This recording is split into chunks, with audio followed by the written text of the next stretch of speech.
I have a question about whether you could parse a paragraph about being is, that is unclear to me, but if you're going to go Well, just tell me what page it's on, first of all. 332 and 333, I was going to say, you may be talking about it at any rate. And that is the last... Oh, yes, because on the face of it, it contradicts what he says on page Right. 239. Good. You got that? Okay. Good. Okay. Yeah. The key, the resolution of the contradiction in a nutshell is the word is. Yeah, but is actually generally means extentness. So he's saying it isn't. But, so in other words, being is not most being. It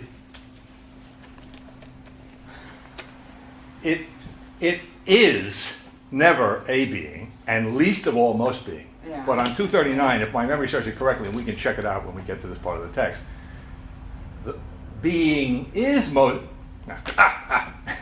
being holds sway as most being.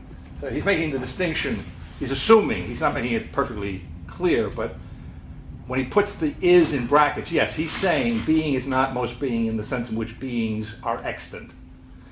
But being is most being, quotes, not quotes, that's the impossibility of saying it. All right, being isn't most being in the sense of extant, but being holds sway as most being. It is the true most being whose place, as it were, was appropriated in the metaphysical tradition by the supreme being. Is that?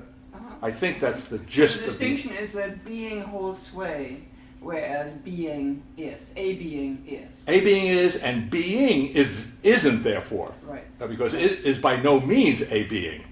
Right. Right? Whereas the most being of the metaphysical tradition was a being and the highest being, or the supreme being, the summum ens. That was the word I was looking for last time, not deus. Summum ens, the highest being in Anselm and for Heidegger in the tradition. I think that's the answer to your question. Does it sound right to you? I mean, does it make sense? Okay. I was going to touch on that anyway, so maybe I don't have to now. We'll see. I'd like to be Yeah. indulged one question. Okay, this is a real indulgence, John. Okay. Yeah. And I understand that the answer to this will have evolved over the class. What does he mean by a God? He says it actually in the text. Well, yeah, I didn't read the Well, whole text. I would have to quote him. Well, let's do it. Yeah. I mean, he's quite explicit. So Great. let me see where. Yeah. I almost called you up, Walter. Right, only because I read the text, not because I understand. Oh, it's recent, but he talks Yeah, it about is. God's way in the beginning. Right, but he doesn't really explain it until. Yeah. Well, I'm not sure when you ask your question, while you're, Yeah. if you come up with what you were thinking of, do that. But in the meantime, what is the thrust of your question is, what does he mean by a God, or are you asking what does he mean by a God? First, I would imagine. Yeah. The- Yeah, I a- meant, well, that's. Yeah. that's- Well, okay, that's then the I would say- That's the ambiguity right there, partly. But yeah. Okay, all right. Okay, it gets, a God, if the emphasis of your question is on a God, then the first thing I would say is, for Heidegger, this, now he in fact I think someplace in the text discounts this as a proper understanding of what he's saying, but if you think metaphysically, what he's saying is analogous to the metaphysical notion of a multiplicity of God. So if you read the Heideggerian text without taking Heidegger as seriously as he needs to be taken, then your natural inclination to say, what is he trying to do, resurrect polytheism? Okay. So he would say, no, he's not trying to do that, because what would be a multiplicity of gods, which would allow you to have a God and another God and so forth, unlike the metaphysical gods, they are not, go back to the is question, they are not, they do not be as beings in the metaphysical sense. All right, so that would be my first question, my first answer to your question, I think. It's related to the metaphysical question of the supreme, as God as the supreme being, that is the highest in that sense, a God among gods, but the highest God, which you have in the Greek tradition in a kind of in a perfectly straightforward and uncomplicated way, in a genuine polytheism. And then you have it in his view in the Christian notion of God as the supreme being, which in effect Heidegger wants to emphasize makes of that God, in effect, a God, although the supreme being. Right? But I think the fundamental difference is that whatever plurality is, to try and get a little deeper into it. So the notion in Heidegger, well, let me just hand out my latest version of the last handout. So this, that's some missing person's copy. You can have it though. I won't tell. On page 308, I think we got into this passage. One more. Thank you. Is there? Everybody get one yet? Yeah. Okay. You say 308? Yeah. Yeah. And then there's the God. That's another. Oh, the gods. Yeah. Okay. Where did you see the particular part on that page? In the middle of that paragraph. In the middle of the main paragraph. Right. Right. But the talk of gods here does not indicate the decided assertion on the extantness of a plural. That's what. All right. So we're not talking about the extant plurality of gods that you associate with polytheism. Right. Okay. Over against a singular, but is rather meant as the allusion to the undecidability of the being of the god. So when I say in Heidegger, the gods are not, with the quotations, so they don't have being just as being. It quotes is not the Most High being, right? So it's the isness that he's challenging there, the extantness. Yeah. These gods are not extant. What I was going to say, and the reason I dragged this thing out, is that this is, by the way, this is a kind of an expansion of something I handed out last week. So we're not going to go through the whole thing because what I've introduced into it, however, well, let me just recapitulate the main point of the part that I don't want to read. Heidegger in the text. Going back again to his notion that you can somehow, not in any unrefined sense, but in simple terms, you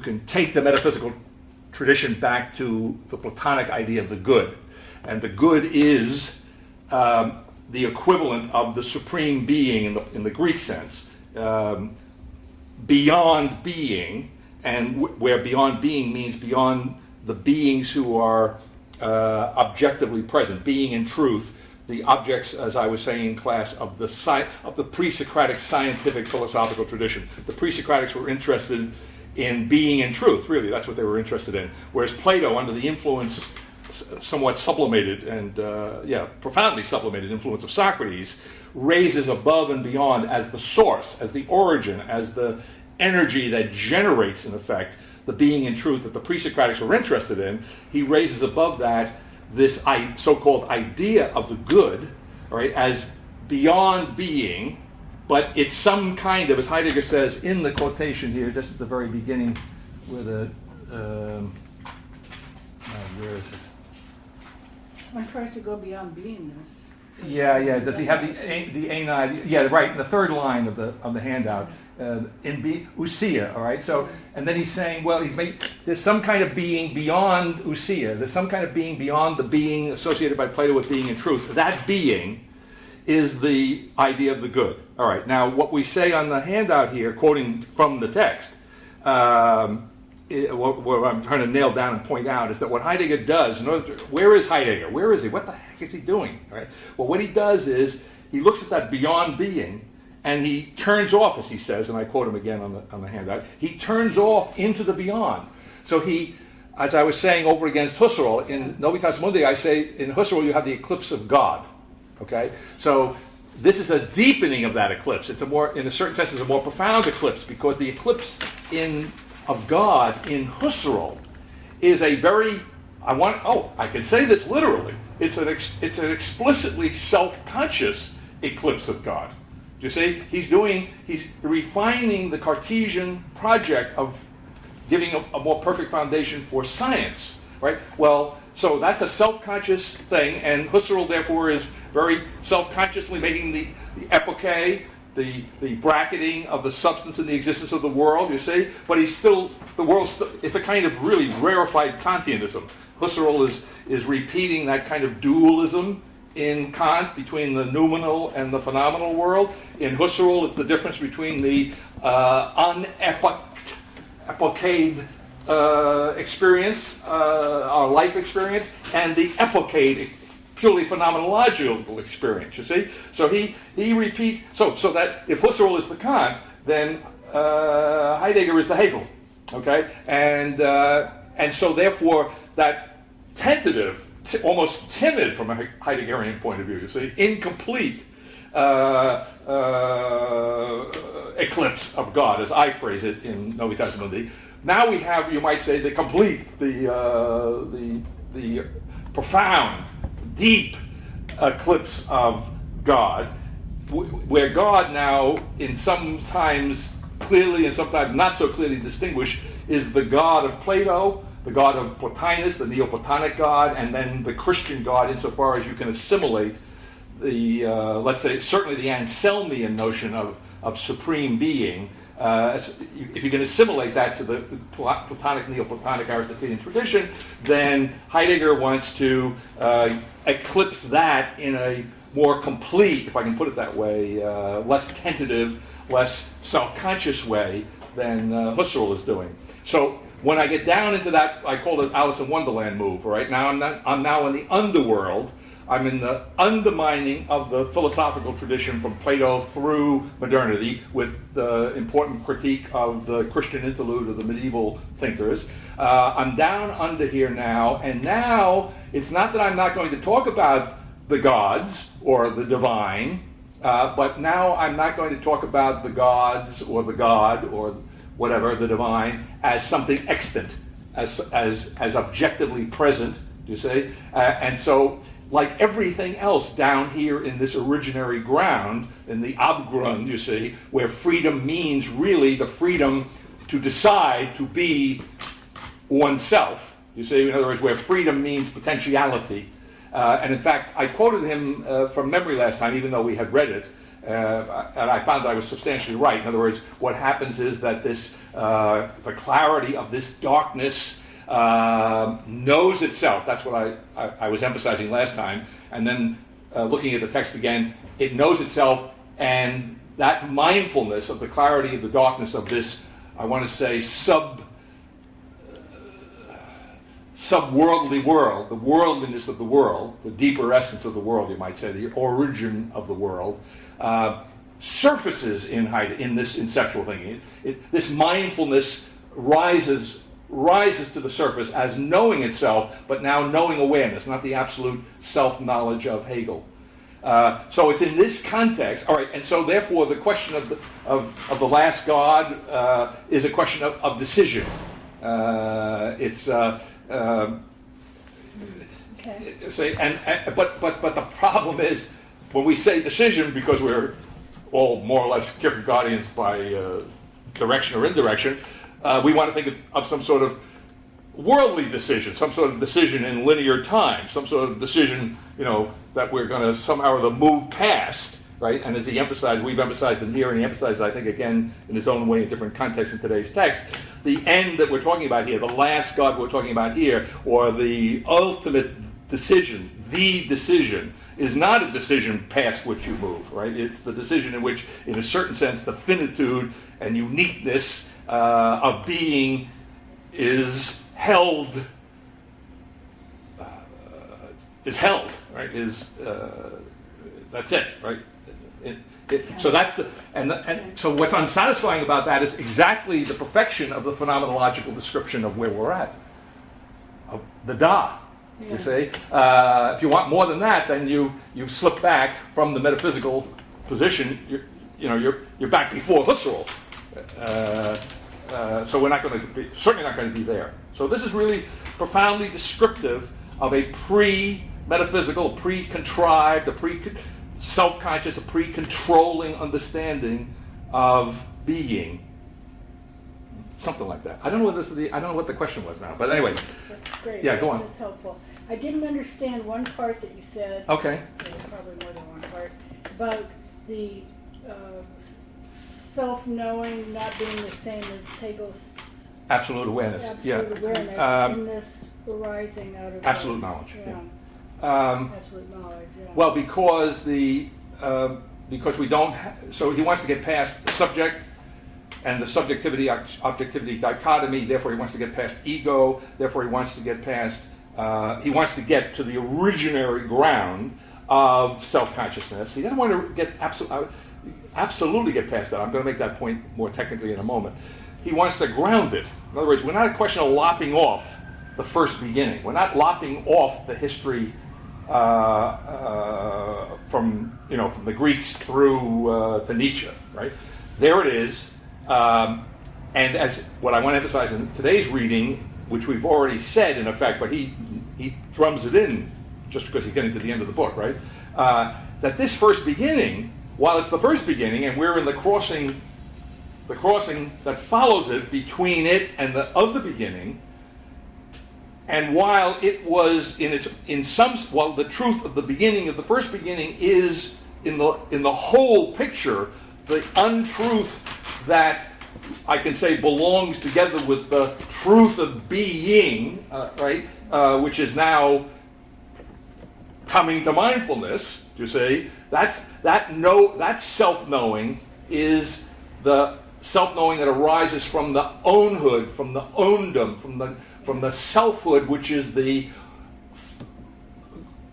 ground of the first beginning, which ground was completely, to which that first beginning was completely oblivious. Right? It took its consciousness of itself, so to speak, uncritically. I might put it that way. Took it for granted, so to speak.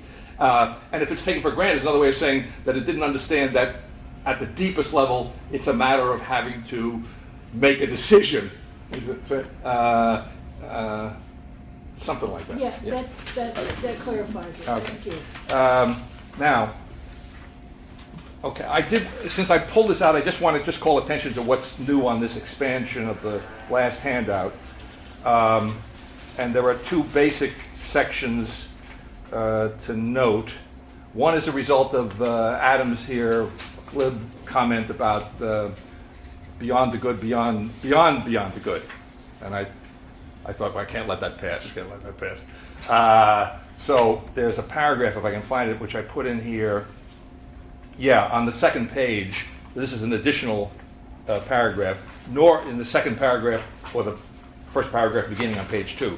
Nor is this beginning of an absolutely new existence beyond the good. That's where we're at in the thinking now occurring, right? In other words, what the title of this handout indicates that Badiou is understood to be hither beyond the good, and Heidegger is hither the good, right? He's made the detour before the good. He's turned off before he gets to the good. Yeah. Badiou is a little more, in some peculiar sense, more advanced than Heidegger, but in another way, inevitably falls short.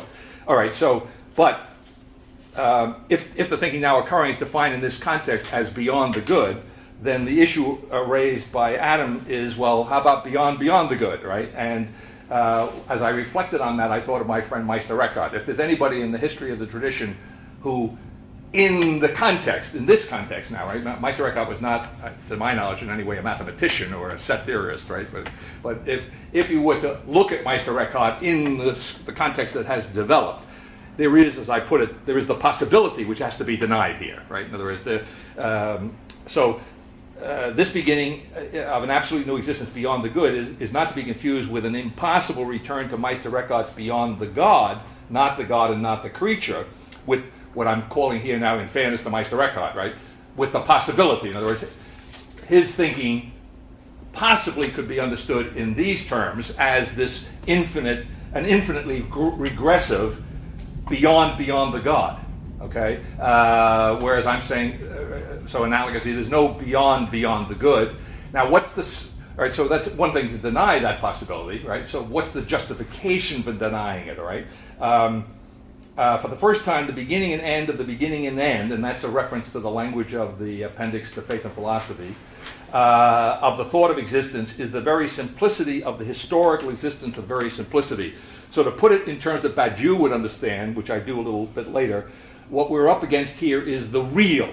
Now, for Badiou, the real that is exposed in the excess of inclusion over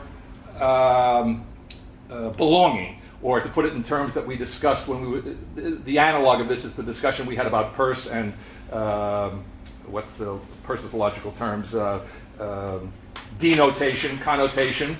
Okay, so those are the traditional categories. So denotation in Peirce, in ordinary logic, is to the presentation in set theory, and connotation is to representation or inclusion in set theory. Did I say that right? Let me say it one more time.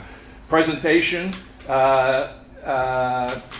in set theory is to belonging in set theory is to denotation in Peirce's understanding and in logic generally.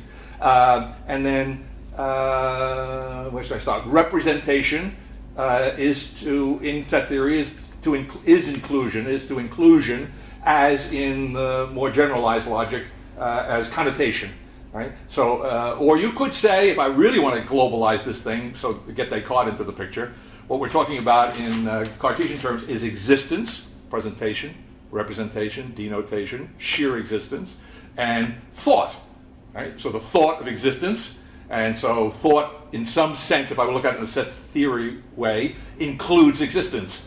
You say, but you see and this is the opening for Levinas. This is the opening, right? What does Levinas say? That when I read Descartes, I see that what? That the mind contains the uncontainable. It contains more than it contains. It doesn't quite contain what it contains. That's where the infinite comes in, you see? So the Levinasian infinite, the divine infinite in Levinas, is recapitulated in these very dry Badiou-esque terms, you see, as the excess.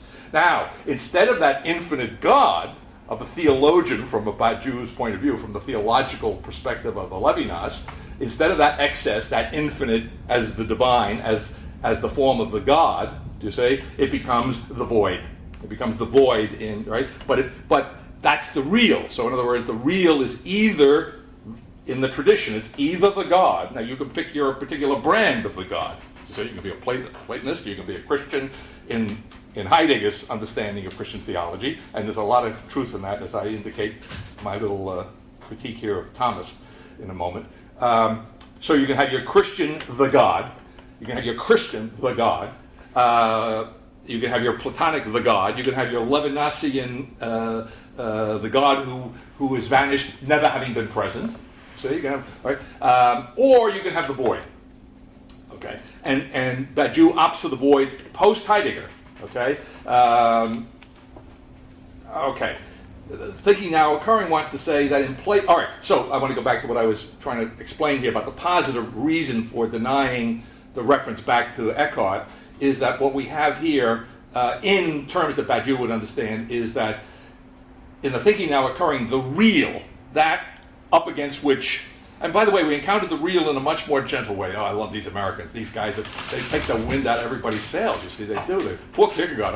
I do that in faith of philosophy. I mean, Kierkegaard's got this thing locked up, and along comes Peirce and says, well, maybe it doesn't have to be that. Either or, Okay.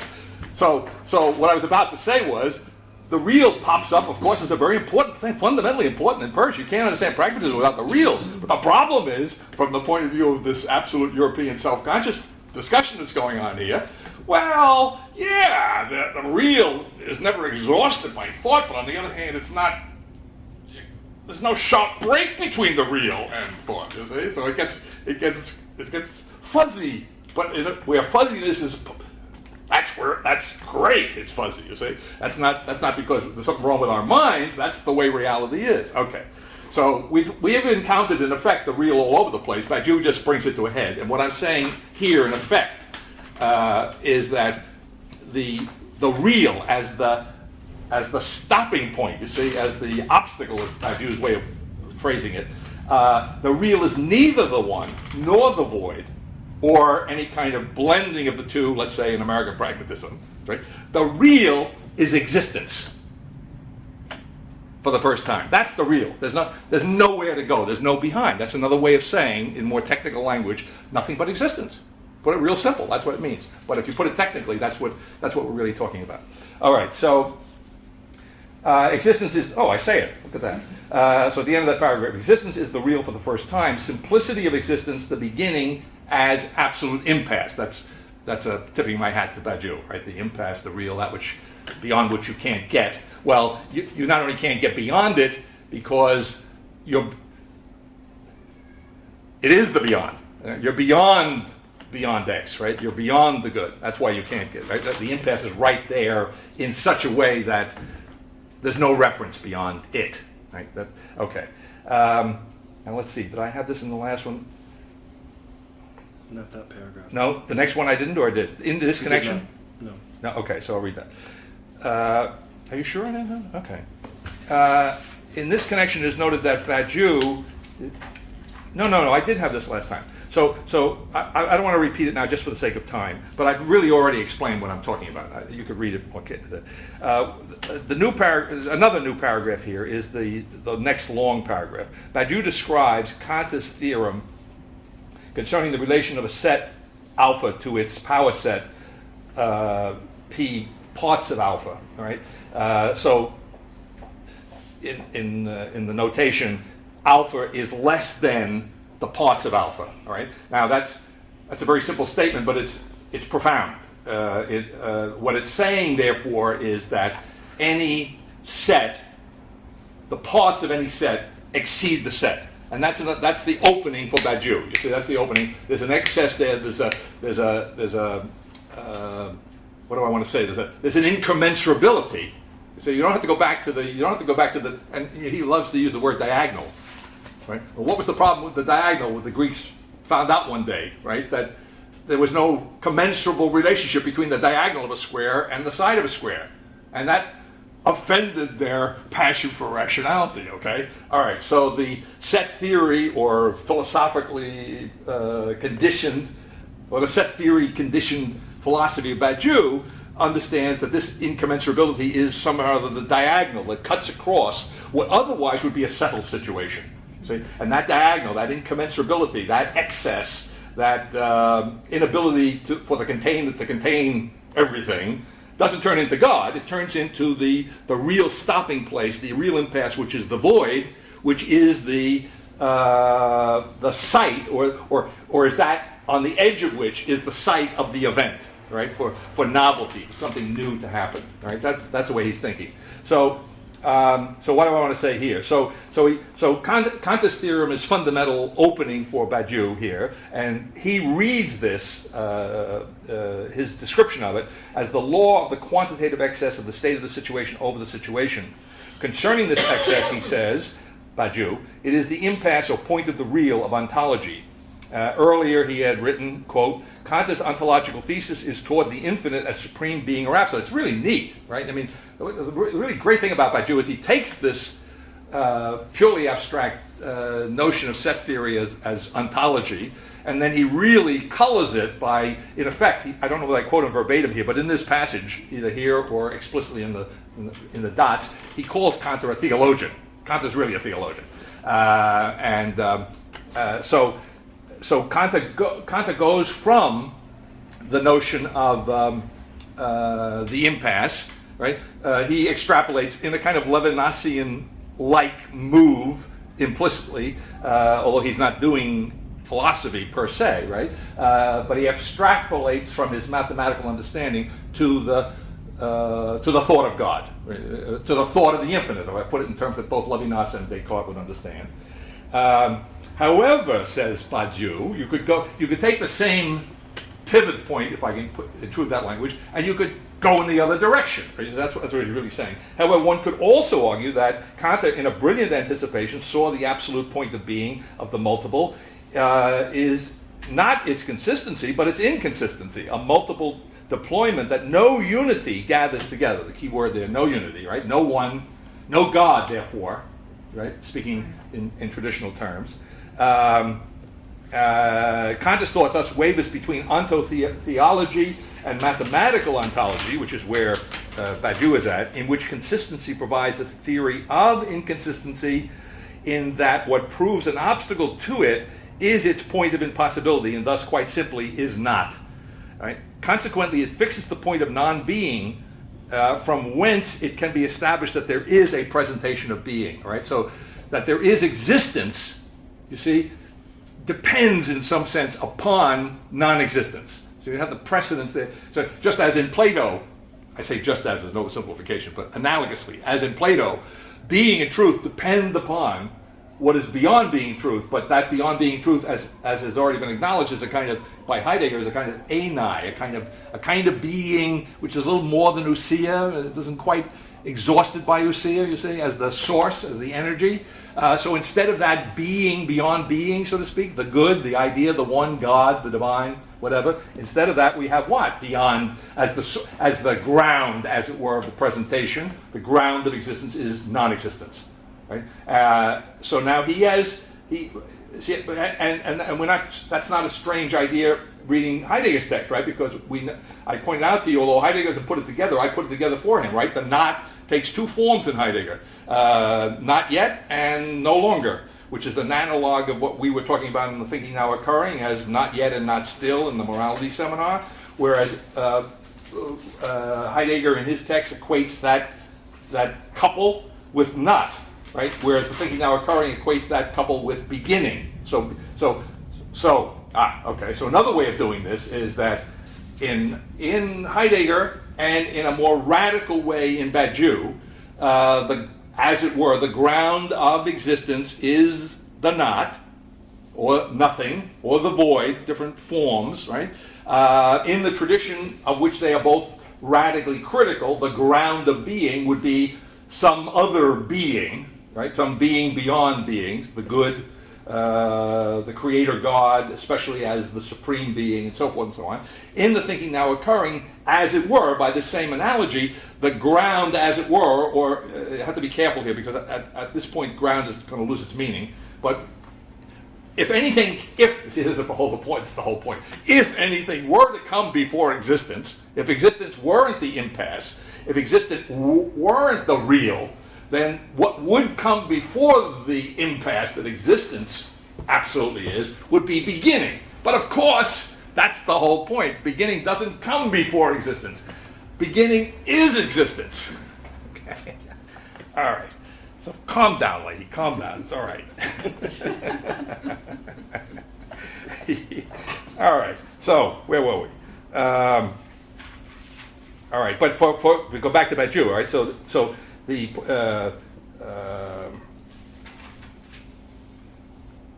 non-being is that that's the ground. It's that upon which can be established the presentation of being, or what I'm saying more generally, existence.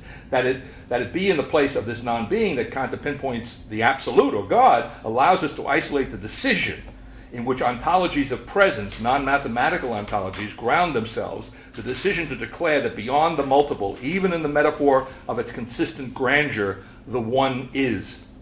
All right, so notice there, here's a point, I haven't found the right language for this, but here is a place in Badiou. I guess we could say intersect, that's the language I use in the ethics seminar.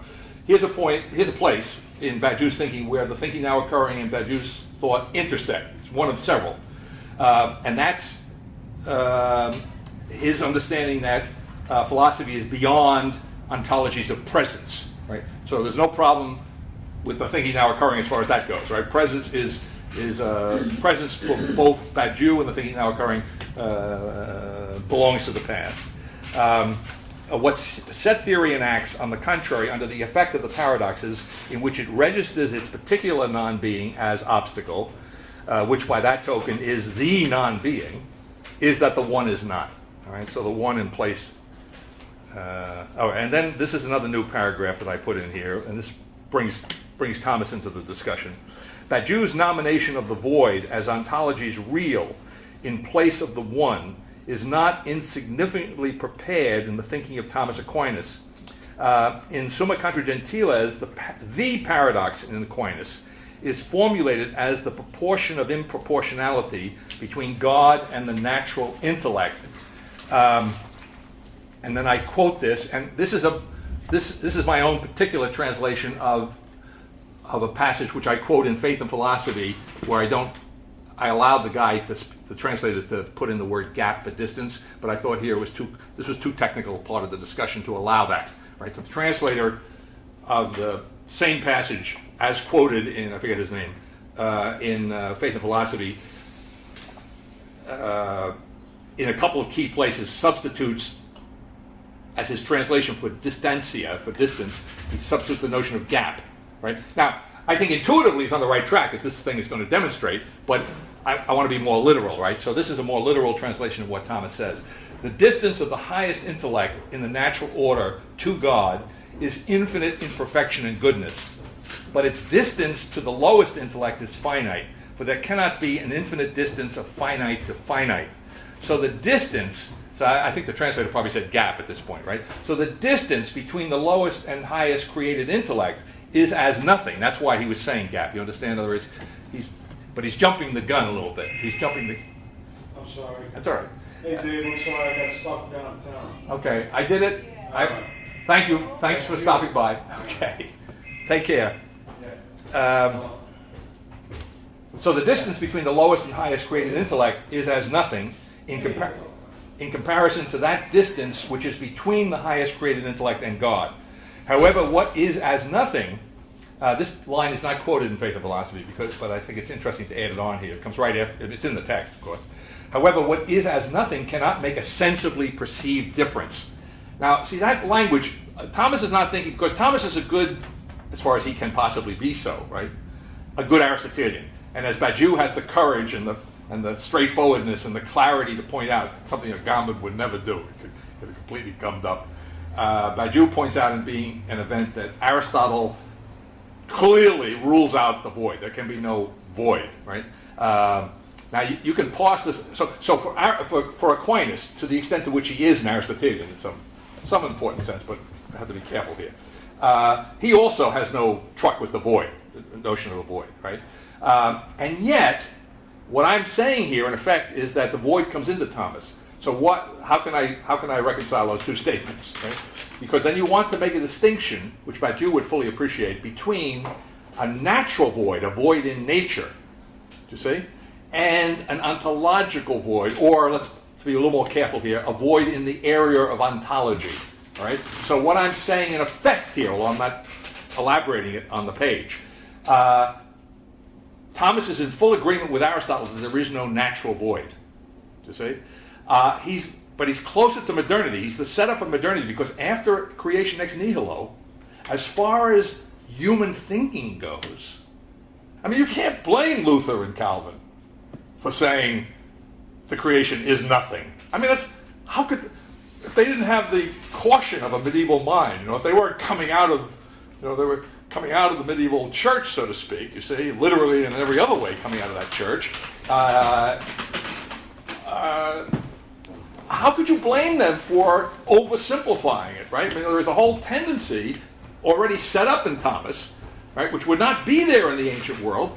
Once I start trying to think about creation ex nihilo, I'm sorely tempted to think that means, as Thomas excludes, material cause. Use Aristotelian language. I'm sorely tempted to think that creation out of nothing means like creating out of marble, right? As if nothing were the substance of what I created. Thomas is in the position, happily in the 13th century, having not slipped over the edge, so to speak, to be able to say, well, I understand why you might think that, but that's wrong. Okay, it's a matter of order, not a matter of causality, not a matter of causality. Okay, so when I get past the medieval restraint, or whatever you want to call it, into the modern period in theology, and then of course in philosophy and science, the void comes to the fore as kind of unequivocally where we're going to more or less start from. All right, so I'm saying the root of it is in Thomas, not because he isn't faithful to the Aristotelian notion, which for Aristotle was uncomplicated. In other words, Aristotle didn't have to make the distinction between an ontological area in which there might be a void and a natural area. See, being in nature, there was no creation ex nihilo. Wouldn't it occur to you? It just wouldn't, and it didn't. Okay, but it occurs to Thomas, and now he actually uses it in a kind of perverse way, right? Because he says here, so let's see how I. Okay, so quasi-nihil is interesting. Quasi-nihil, so we're not dealing here with any kind of abstract nothing. We're dealing with nothing. It's nothing, but it's quasi nothing. It's as nothing. It's like nothing. It isn't sheer absolute nothingness. Think of Jonathan Edwards, who says that's an absurd idea, right? So here we have a nothing, but on the other hand, it's a nothing, as Thomas says, that cannot make a sensibly perceived difference. And that's exactly right. That's exactly right. Now, Badiou, you see, he tells me that the event takes place at that site which is next to the void in the situation which is otherwise indiscernible and cannot be discerned. Right? So it's the quality of this peculiar nothingness, you see, that it is not sensibly perceptible. Right? And that's why, I don't know why I'm doing a Badiou lecture here, but that's why in Badiou, the militant of the truth has to be a faithful person in Badiou's sense of the word, right? In other words, that you're really operating,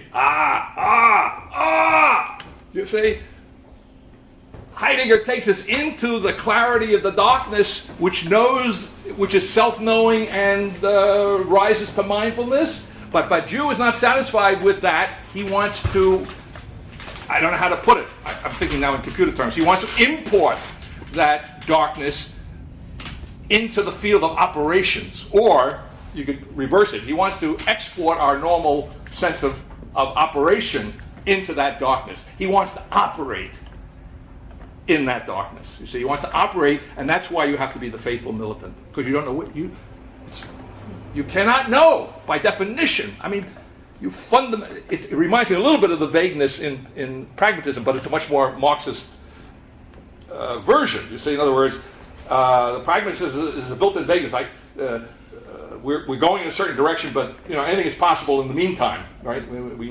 It's a general tendency, but we can have dead ends and so forth and so on. Well, the militant of Badiou is in a more radical situation of unknowing.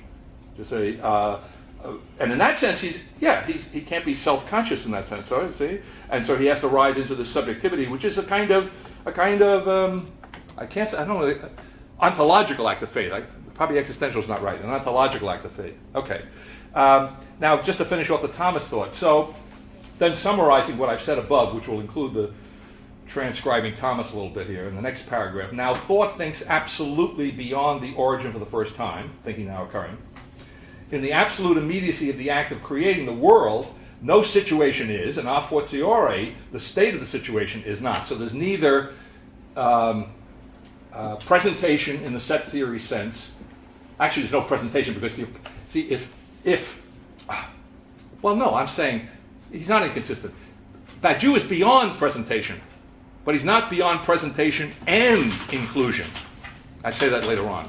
He's beyond, you might say, So yes, he's critical of presence and absence, and in that sense, he's beyond ontologies of presence. Do you see? But he's not beyond I'm going to gum myself up here, I'll risk it. He's not beyond the inclusion, which is beyond presence, to say. And in a certain sense, he's into a kind of infinite regress here, to say, except I guess you could say he's turned his infinite regress in the positive direction, right, which is the working out, the inscribing of the truth of the event in the situation by the faithful militant. Okay. So, in any event, beyond sovereignty, the latter's excess over the former, all right, so the thinking now occurring is beyond sovereignty in the sense of beyond politics in the morality seminar, and I've appropriated that for the working title of my projected attempt to publish those things. Beyond sovereignty, the latter's excess over the former, whether minimally measurable or immeasurably errant, that's a reference to Badiou, is essentially and absolutely conceivable as belonging but to thinking in the past. Right? So it's not that I don't understand Badiou, but I must understand. In understanding Badiou, I must understand that his thinking is in the past. Right? So in that sense, it deserves it right. He belongs with Heidegger. You're saying in a certain sense. Likewise, no longer conceive now. But to be fair, if Thomas inadvertently set up this possibility of the modern void, ontological void, see, that's what we're really dealing with here. And then, of course, it's seeped its way into physics, right? So we got things like black holes, too, so it gets a little complicated. But anyway,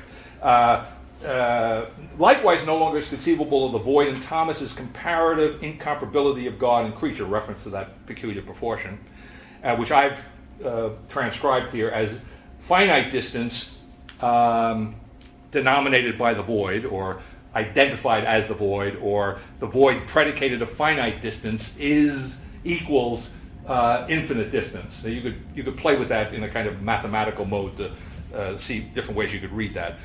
That which, qua predicate of this ontologically dimensionless ratio. Now that's important because the word distance that's being used in the text, if you go back and look at the quotation, is an ontological distance. It's a distance in goodness and perfection. It's not a distance in feet and yards and meters. Okay, so that's important because that's why there is a genuine void acknowledged in Thomas, but it's explicitly an ontological void that results when I go to make the comparison between the creature and the creator.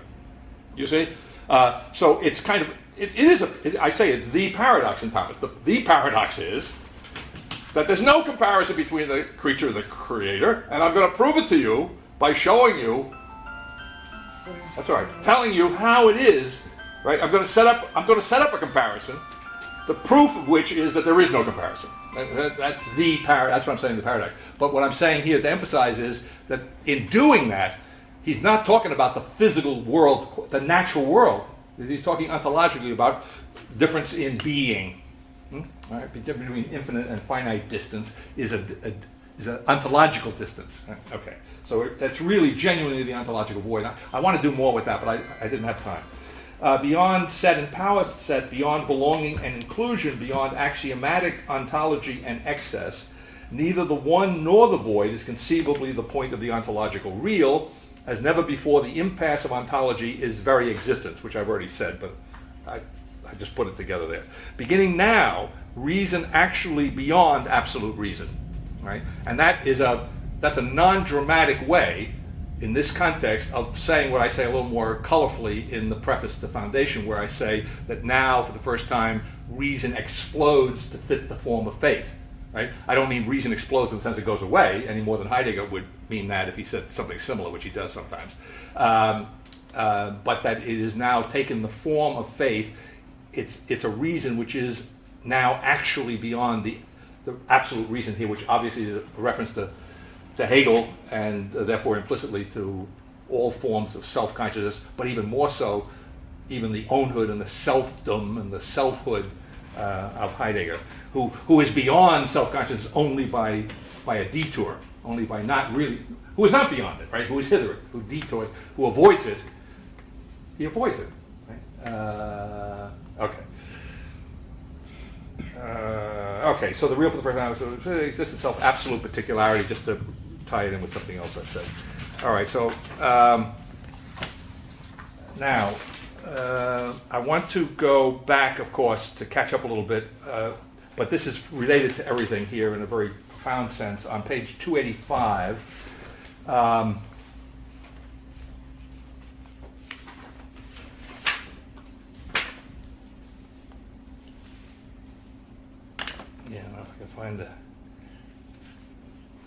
right at the beginning of this section, the last. Speaking of the last, now this is very good. The last, I mean, you got the last, you got the end, the last God, page 285. I think it's 285, right? Have I got it right? Yeah, it's 85. Yeah. The last is that which not only needs the longest forerunnership, but also itself is, not the ceasing, but the deepest beginning, which reaches out the furthest and catches up with itself. I alluded to this last time, with the greatest of difficulty, right? So here you have, in this, what I called in this course, after being in time, the being scape, right? Here we have the big picture of the structure of Dasein, right? Dasein is I put it, is literally, in a profound sense, it's the stand-in for being. It's what being needs, you see. Being needs Dasein. And by the way, I'm sure I'll get to, I can't be sure I'll get to it, but if I don't get to it, in last time's reading, and I think in this time again, it's solidified, mankind, humanity, is wrapped into Dasein in this structure. In other words, if I put it in Badiou-like language a moment, right? Dasein in Heidegger includes man. Now, when man enters into Dasein, you say, he enters into the grounding. He enters in as the grounder of Dasein. You see, but since Dasein belongs to being, and being belongs to Dasein, and there is this needful belonging relationship in which neither one is free from the other. Okay, then in that sense, in this tight binding together of being and Dasein, which I can't say ideally, right? In which man is called to participate as the grounder, you see, which the answer to which call involves, as today's assignment, I think, and maybe last time's makes very clear a couple places, involves the transformation of man. Right, so there you get the impact of Nietzsche on Heidegger's thinking, right? Which is even clearer in the negative by the fact that this transformation of man is going to take place on the back, so to speak, if I can pedestrianize a little bit, of the few and the many, of the forerunners, of those who are to come, and it's not going to be a kind of mass universal event. But what I want to emphasize here is what I've emphasized earlier, and I don't know that I have the page reference. I don't think I made myself the page reference, but earlier on, when he talked about the beginning, and I was trying to say, well, he uses the word beginning, but when he says beginning, he means origin. He doesn't mean this beginning which is not before existence. You see, he means a beginning which is in some sense in the form not of the good of Plato or of the God, but in the sense that being as finite and necessitous is before or under, in the originary sense, you see, of existence in any sense you want to define it. So even in those few places, which are not insignificant, where he speaks of beginning, he means origin, and what origin means is this, what I call finite elasticity, over against the absolute elasticity of the self-enclosedness of the Hegelian idea. So this is an ecstatic temporality in which, in terms of being in time, Dasein finds itself ahead of itself in the world, already in the world ahead of itself, therefore with a past and a future, not a past and a future in a linear Kantian sense, you see, but with this past and future as what? As the thrownness of the thrower, in the language of this text, as that, I want to say, intrinsic, originary limitation, you see, which is, as it were, the other side of human freedom, where human freedom is the possibility of realizing one's own most being. And you ought not to need anything more than that, because if you think you need anything more than that, you've just taken your eye off the ball. That's where Heidegger's at, right? You've already forgotten yourself. You've forgotten the deepest truth. Yeah, you've forgotten the deepest truth of being, which deepest truth is the deepest truth of quote, your being. You see? So the I and the we and the you, as I think he said last time, are ultimately grounded in this originary selfhood, in this owndom, right? Okay, but now here's what I want to show you, which I did this. In fact, I first did this in a Sartre class many years ago, and I discovered this. And it all goes back to Descartes. You can't get around Descartes if you want to talk about modernity, right? So Descartes says, cogito sum. That's what he says in the Meditations. And then he gets a lot of questions, and he's got to defend the Meditations, right? And it's only in the defense of the Meditations that Descartes says, cogito ergo sum. He never says that in the text itself. When he explains the text, he says cogito ergo sum. And of course that becomes the famous way of summarizing Descartes. Now, of course, notice that that's very interesting, because that's a very reflexive thing to do. And that's what he's doing, reflecting on his own text in defense of it.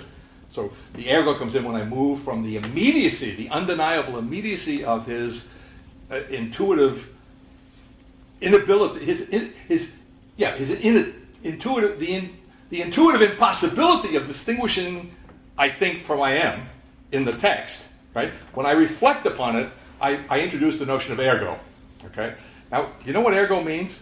It's just terrific. It comes from Latin ex rago. So ex is out of, and rago means to reach to. So what is Heidegger doing at the end of the day? He's giving us the originary foundation of ergo. See? So in that sense, he's going beyond Husserl. You understand what I'm getting at? In other words, if the cogito ergo sum is Descartes' foundation of modern science, put this philosophically so Hegel would understand. Modern science, modern knowledge, right? Which is ultimately absolute self-knowledge. That's what it really is, you see. So if science is all about, in modern self-consciousness, really knowing oneself, I mean, it's put very modestly in Descartes' project, but he's going to found modern science on his self-knowledge. Okay. Well, if he's going to do that, there must be some equivalence between them. There must be some correspondence, adequatio, between the mind and the world, technical or untechnical. Okay. But Heidegger's jumping in there in effect now. In effect, jumping in, and he's saying, hold it, okay? I think it's a being time that he switches the sum and the cogito, right? That being should come before thinking. But it's more radical than that, okay? It's not just switching it, but the way in which it's switched is to bore into the ergo, to bore into, where's the ergo in cogito ergo sum? It's the middle. It's the between. You see? It's the between the cogito. Oh, right? Okay. So, ex rago. Descartes wasn't thinking about this because by this time it had become old hat. It had become thoughtlessly, uncritically, unoriginarily accepted that we could make a judgment from a major premise to a minor premise, or in his case, not a judgment, okay, but that's another issue. Let's get into that. He leaves out, right? I think I discussed this in Faith and Philosophy. Descartes he ignores what would be the traditional major premise, so he doesn't literally have an argument in the Aristotelian sense.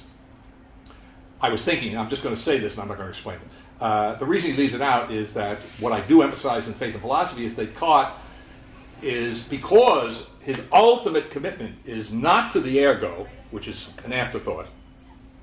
Literally. After the thought is the meditations. The ergo is his afterthought in defense of it, reflexively, to say. Because he's really deeply, Descartes, committed to his thought of existence, pure and simple, immediately, absolutely immediately, in a way that he can't deny it or get away from it. Because of that fact, now what was I going to say? He, sorry, training my thought.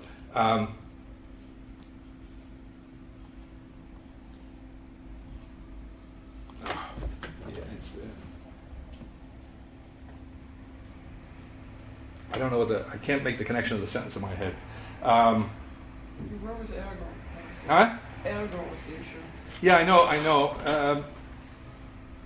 But it's something I want to say that Descartes, because he is wedded because he's wedded to the,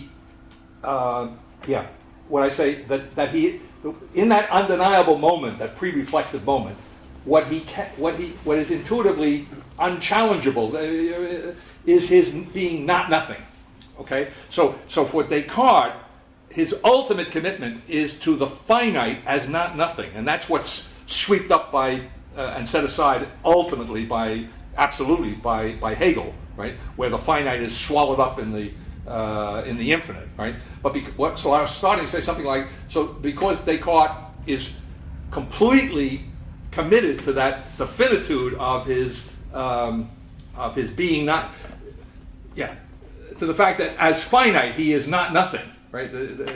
He doesn't get to the. He's really in a certain sense, at least formally, somehow or in a kind of now moment, a kind of instantaneous moment that is not stretched out, right? Which is not an expansion, an elasticizing of what otherwise would be his finitude, right? He's got his finitude, but he's not elasticizing it except reflexively, except after the fact. So he's very much committed to the fact. Here we have, after Hegel, and in some profound sense, in dependence upon Hegel, we have a elasticizing, a stretching out of time. He says it again in today's assignment. We've seen it already, I think, first in Being in Time, that the temporality of Dasein stretches itself along in Being in Time. And again, time, the time of being here is a stretching along of being as the more general context in which Dasein operates in this particular text. So that stretching along, that elasticity, that ecstatic temporality, that is what I said last time is characteristic of a being whose nothing belongs to it, for whom the nothing is, unlike Hegel, not outside of itself, you see, but belongs to it in such a way that, in effect, in Heidegger, being and nothing, I want to say, are interchangeable terms, or they are terms that are, how does he put it, resonate and counter-resonate with one another. I want to say indefinitely, right? Without, see? Okay. I want to say without end, but now I'm thinking metaphysically, right? I'm thinking world without end. No. Not without end in that sense, you see? Because there is the ending in which that resonance is the quivering, the movement, right? Which in effect turns into the moment of decision, right? In other words, it's the possibility of having to decide. Is the counter-resonance of man and gods, or of being and Dasein, right? Or of self. I think the language he uses carefully today is, I don't think he uses the word other, but he talks about, instead of the self and what it is over against, he might as well have said other. Instead of self and other, what we're really dealing with here is the counter-resonance, which is the very structure of owndom, of selfhood, right? Yeah, okay. So okay, let me just stop there. So we've stretched out the... See, in this sense, what I'm saying here, going back to the Cartesian ergo as a reflexive afterthought of Descartes, and that's why I emphasize in Faith and Philosophy that Descartes is not, he's certainly not what Hegel makes out to be the case in self-consciousness, and it's very interesting, therefore, that when you look at Kierkegaard, Kierkegaard has a book, I think which is sometime, at least one edition was published together with Philosophical Fragments, I think in one of my editions, called De Omnibus Dubitandum, All Things Must Be Doubted. And it's Kierkegaard's critique of Descartes. But what I'm thinking is, there's an interesting analog between Kierkegaard and Descartes on this point, right? In other words, for Descartes, he is somehow in a kind of rational immediacy, if I can put it that way, of finite non-being, right? Kierkegaard at the other end of the spectrum, so to speak, after Hegel has done his thing on Descartes, you see, I think I kind of allude to this kind of thing going on. I think I say as much in a different way in Faith and Philosophy. Kierkegaard really, in a certain sense, is going back, and now in a way that can only be absolutely absurd, right? In some way recouping, only now in the mode of the absolute absurd, recouping something of that, what was immediately evident to Descartes, that he was something and not nothing, even qua finite. Do you see? And now, after Hegel, for Kierkegaard, if he wants to say the same thing, he can only do so on the grounds of faith, to say explicit faith, which is explicitly absolutely absurd. You could say, therefore, another way of putting that, looking back to Descartes, that Descartes was doing so on the grounds of faith also, as I think Husserl might agree, but doing so implicitly on the grounds of faith. Right? He was uncritically making certain assumptions that things were innate to his consciousness that, in fact, were the product of history. Okay. All right, so that's not the first time. Okay. It might have been that the original reference to this idea is on pages 38 and 40, but I don't want to check that, but you might make a note to look there if you want to follow that thought through. All right. And then, probably along these lines on page 289, the last God comes up again, or one of a number of times. And he says in the bottom third of the page about 289, the last God is not the end, but the other beginning of immeasurable possibilities for our history. This is another expression of the same thought, right? When we're talking about the beginning, the origin, when we're talking about retrieval, I think it's his favorite term in Being and Time. When we're talking about what otherwise we would take to be a simple linear going back in the past. What would be the point of that? That would be a kind of antiquarian stupidity. You see, what we're really talking about is going back, really going down into the origin. Because why in that sense do we want to go to the beginning? Why in that sense do we want to go to the origin? Because the origin or the beginning means possibility, right? The possibilities of our history, the ultimate ground of all genuine historical moments is in this origin as such. For its sake, history up to now should not terminate, but rather must be brought to its end. But of course, again, do I have to say at this point? I don't think so, right? Its end doesn't mean the end of the world in the linear sense, right? Brought to its end, brought to its, you might read that, brought to its point of decision, right? Brought to its the uniqueness of its possibility, which cannot be, I want to say, I think I can say this fairly, which cannot be prejudged. And then if I want to be really Heideggerian about it, the reason it can't be prejudged is because it can't be judged. It's not a matter of judgment in the traditional sense, right? It's a matter, oh, I love it. It's a matter of simple doing, he finally says in today's assignment. Did you catch that? Simple doing? But did you notice that Dasein? Oh, what? That sounds great. Sounds like, damn it, that almost sounds like the thing now occurring again. Almost sounds like it. Except that if you read the preceding phrases, Dasein is increasingly shifting into simple doing, which is another way of saying it's like reminds me of Kierkegaard and Lessing. You know, Lessing tried with all his might. He tried and tried to jump over the ditch, and Kierkegaard says, "Is he putting us on? He's tried to jump." Okay, and he did. Right? Okay, so now here in a more even a more waggish way. I don't. That's not really fair. I think Lessing was a wag. I think Heidegger, as I say, I think in a certain sense, not fair.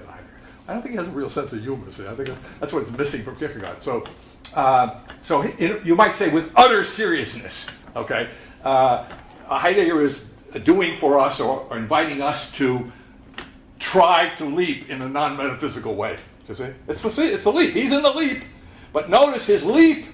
He has now incorporated the trying into the leap. You understand? Lessing had the straightforwardness to try to leap. I tried to leap and I just couldn't do it. But here we're leaping, and now the leaping, we're not surprised the thrower is thrown. Do you see? We're not surprised to find that the leaping is a trying. It's a stretching out of being, a stretching out of it's a stretching out of, how do I say?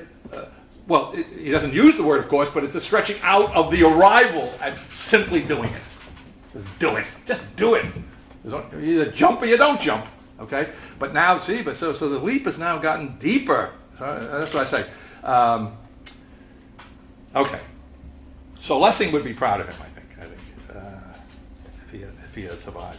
Now, how did I get? I actually jumped ahead of myself. It's not on this page, but this is the idea. The last God here. What do I want to say here?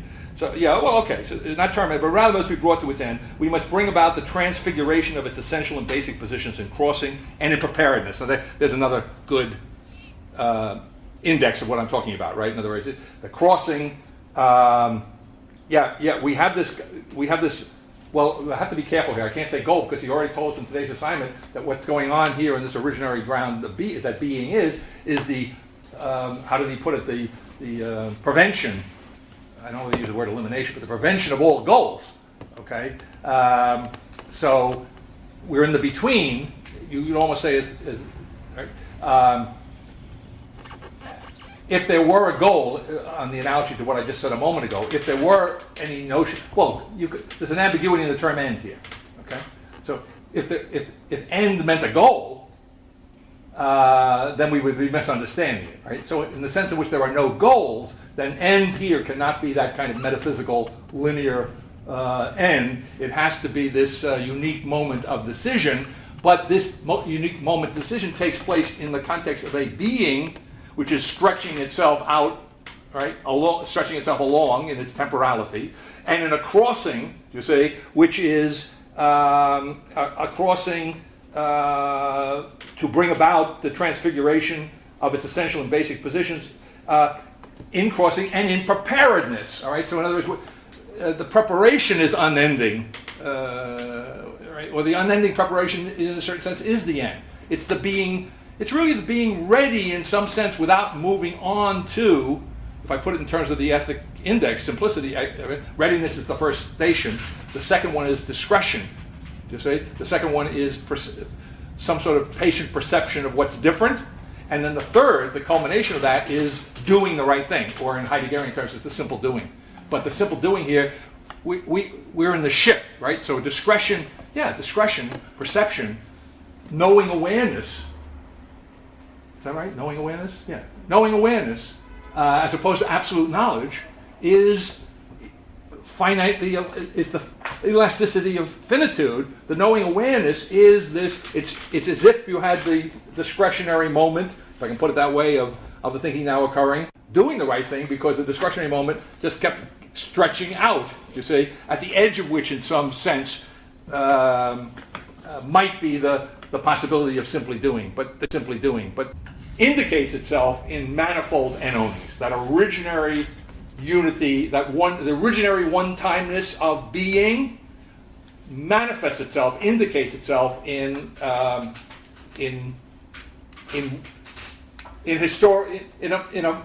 some, I have to be careful of the language here, in some kind of multiplicity of historical moments, right? So you have this originary tension between the one and the many reduced here, and in that sense, so just as he in effect reduces a polytheistic universe, metaphysically polytheistic universe, to a originary world of gods who are not extant, who are possibilities. Maybe this is a little off the cuff, but I think it strikes me as fundamentally correct. So who is this last god? Well, the last god is, as it were, you see, with all the qualifications of what I've just said, the last god is as it were, but now in a non-extant, pre-metaphysical, pre-conceptual, underworld, undermined place, right? Is, as it were, the finite addition of that one God.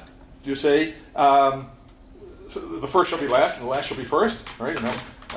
So the last God is, as it were, the analog of the one God with whom were contrasted the many beings of the metaphysical world, the many gods of Aristotle or whatever. You see, the unmoved mover in some sense. I'm getting too playful.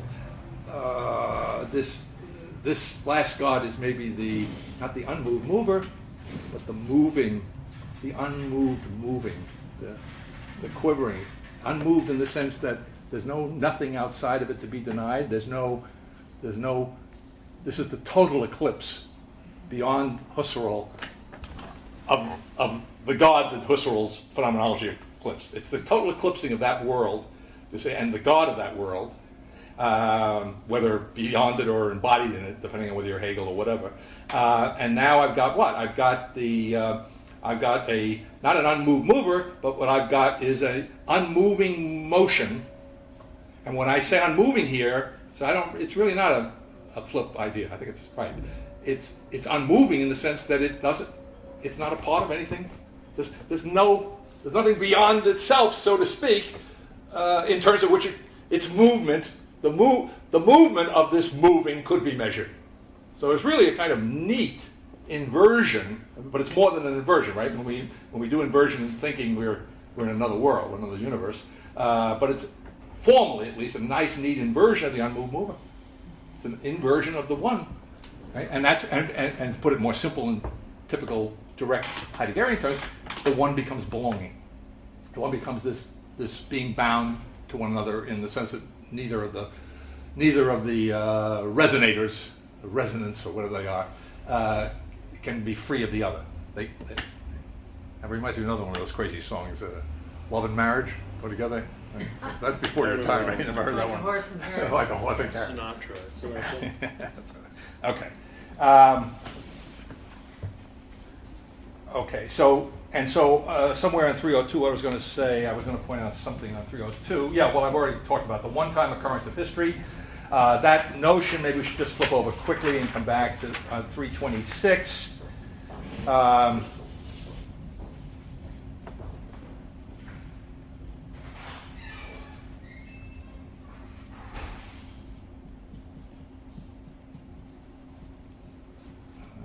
the exact place. I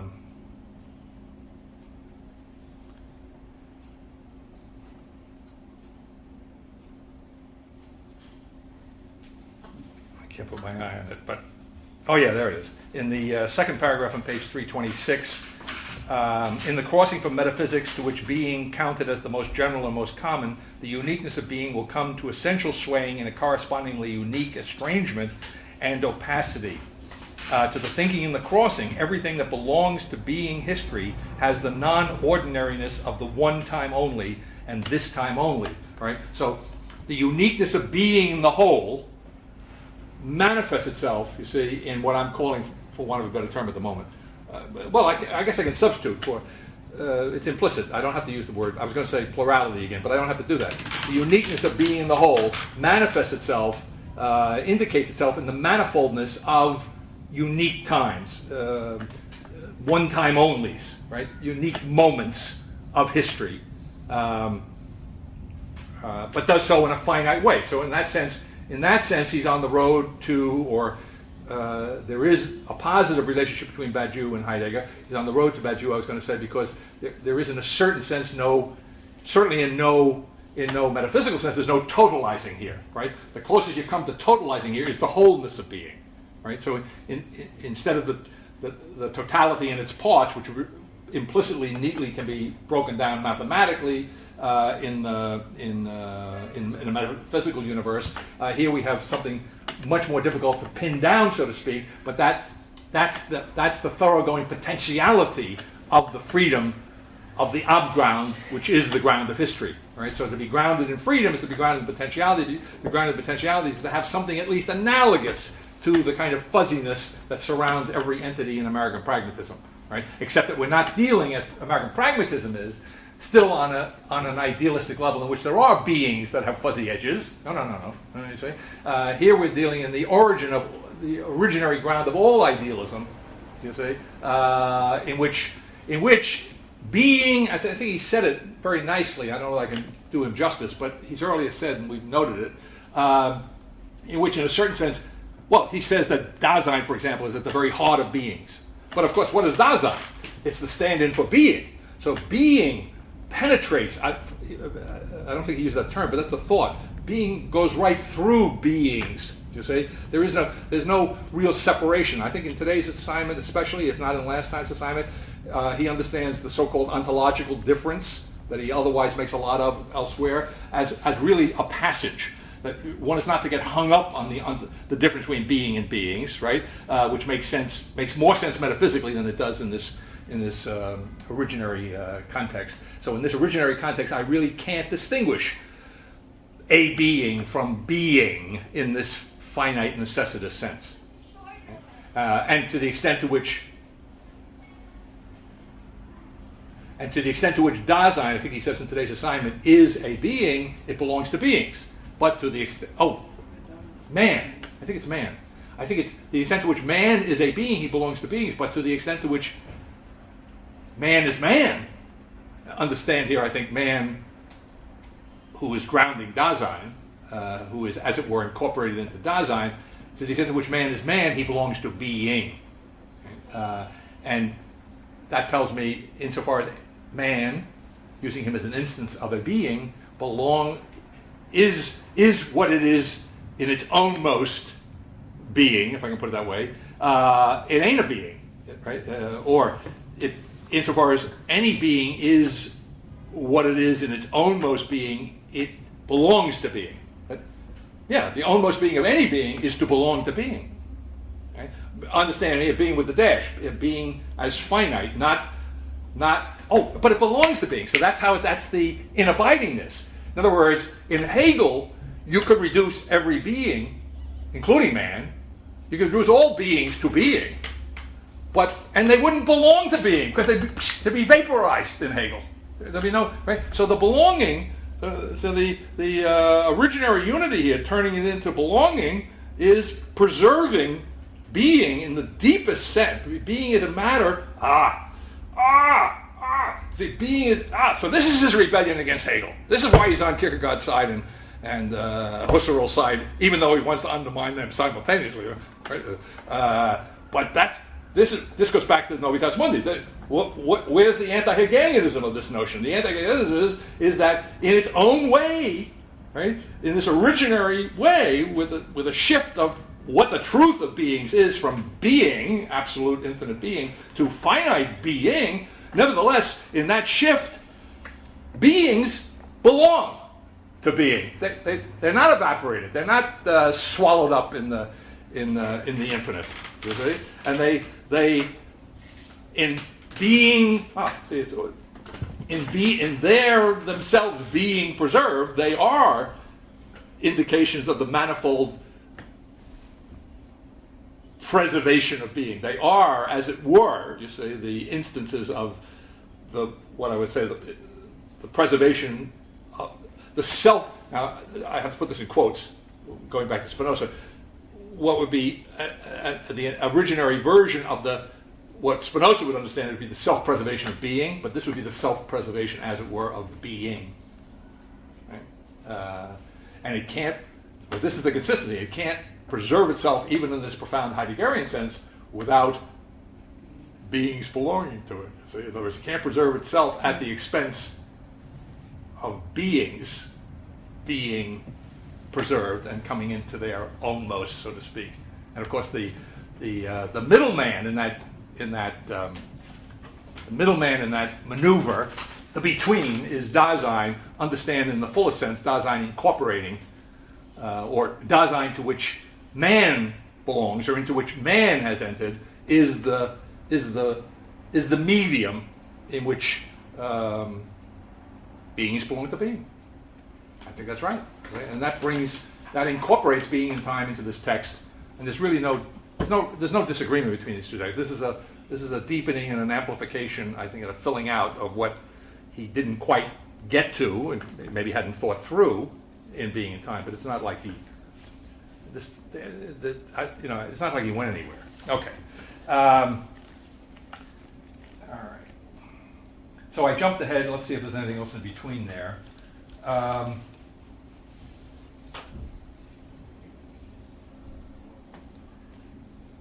Looking around for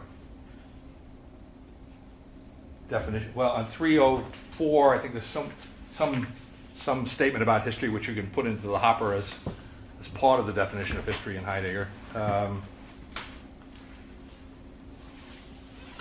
it's on 304, by the way, that there's that thing I keep referring to, the mention of the severe darkness. At the end of the first paragraph on page 304. Starting about the middle of that paragraph, it's a long sentence. On the other hand, being historical thinking of the other questioning, that's 2 sentences. Well, I'll read it anyway. Does not now somehow just enter the light of day. Being historical thinking remains sheltered in its own depth, but now no longer by concealing its enclosedness in the unerupted origin, as it has been since the first beginning of Western thinking and throughout the history. Right? So this is a nice paragraph that ties a lot of thoughts together. Right? Again, we're not lopping off the first beginning. It's not like it has no relation. Quite the contrary. Right? But that first beginning was the origin unerupted. Right? It was the origin covered over. It was the origin undiscovered, undisclosed, however you want to put it. And throughout the history of metaphysics, but rather what we now have with this eruption of the origin, with the shape that it takes, is the clarity of a severe darkness of a depth that knows itself. That's the knowing awareness over against absolute, but still it's a self-knowing. It's knowing itself, not in a metaphysical sense, and has arisen into mindfulness, and that's where we're in the crossing now. Right, so that's the historical moment that we are, if we're with Heidegger, that's the historical moment that we are experiencing. That's the uniqueness of being at this time, so to speak. Right? Okay. Now the thing that led me to this was the other reference there. Maybe it wasn't. Yeah, the truth of being. He makes a reference. I don't know whether I got that.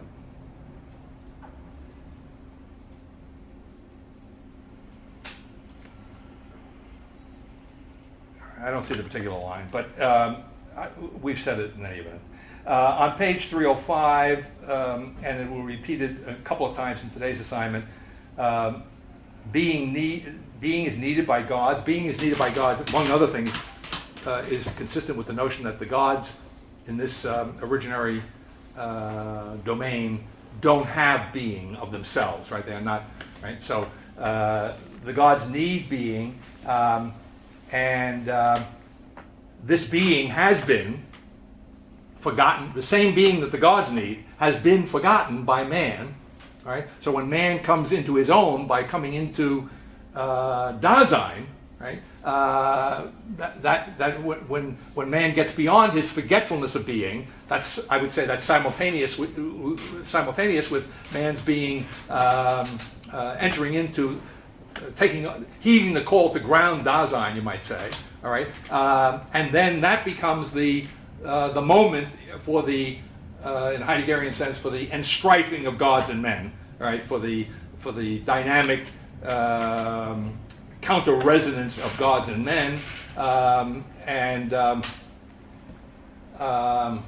you could say if the gods are going to have, or the last god is going to have any being, again, Dasein, or man enlisted in Dasein, is going to be the medium or the between in terms of which that's possible. But again, we have to be careful because remember that Dasein and man incorporated in Dasein belongs to being and being belongs to man. So the Dasein that is the between in that counter-resonating vibration is the stand-in for being. All right, so being is, I want to say, in and through it reminds me a little bit about you, I think, the way I'm putting it, in and through Dasein's being enlisted, all right, as it were, in the service of being. Being is the between and I want to say the providing of the between for the counter-resonance of gods and men. All right. Now, one of the major ideas that I want to emphasize is mentioned on page 306. I've already alluded to it. I think I've alluded to this, but if I haven't, I certainly want to do today as we're culminating this text. And on page 306,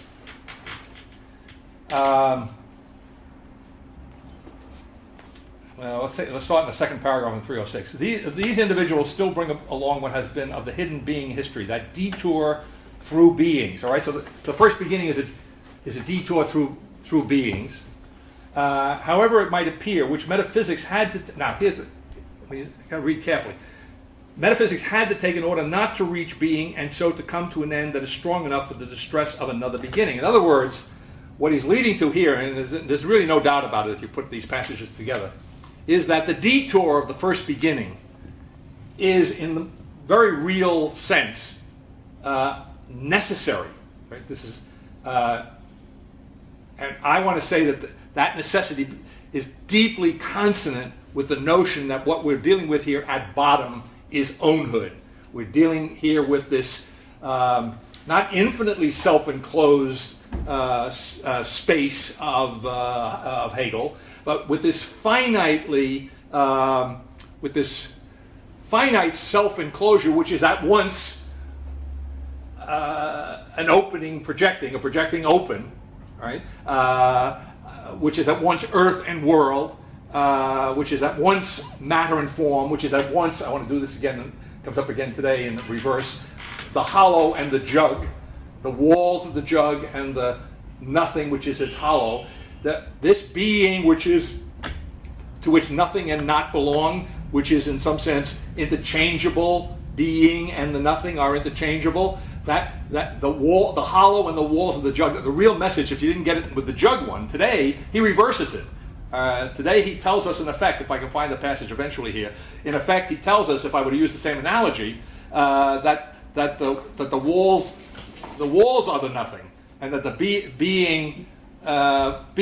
being puts forth the nothing, just as the hollow puts forth the walls of the jug, right? And the reason for that is because of the irreducible counter-resonance, the standing in for one another that is intrinsic to the nature of the belonging of being and nothing, or so we're not surprised at that. And my mathematical analogy to that was, and all we're saying here is not that he's doing mathematics. We're saying we're getting the originary ground of modern mathematics, which is centered in the vanishing point of the zero dimension, you see, or in set theory, grounded in the void, right? All he's doing here is the originary, it's very important to do it, is the originary grounding of the fact that if I really stop and think about it, if the center of the circle is zero dimension, meaning it's a vanishing point, there's no dimension there, and then if I stop and think about it, the circle is composed of an infinite number of continuous nothings. So I'm really not surprised to find that the walls of the jug, that's the circumference of the circle. Do you see? And it can be, you can flip it. In fact, you not only can flip it, you really need to flip it in order to understand the decision that has to be made. See? And by the way, it's very interesting. That's another thing that carries over from Heidegger to Badiou for whatever the differences are. Badiou is in the decision, right? In other words, the inscribing of the truth of the event is, yes, it requires the faithfulness of the militant, but that faithfulness requires also a decision as to what the truth is. And it's a decision which is in the deep darkness, the clear darkness of some kind of knowing, which is not anything other than being in the dark. Some kind of mindfulness, which is not anything other than being in the dark. All right, so to go back to this text. So that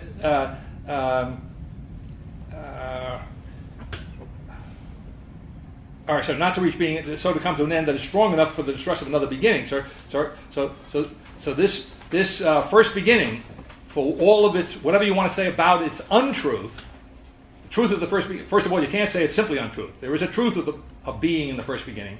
That truth of being in the context of the whole is as untruth to the truth that now surfaces, as it were, in the crossing, which surfacing in the crossing of the knowing awareness of being itself, this clear darkness, is nevertheless unintelligible without reference to the other beginning, to the futurial structure of being, to the potentiality that this moment recognizes, only in terms of which potentiality is the decision intelligible and called for, which at the same time helps in returning to the originariness of the first beginning and transforms what is past into something that is not lost.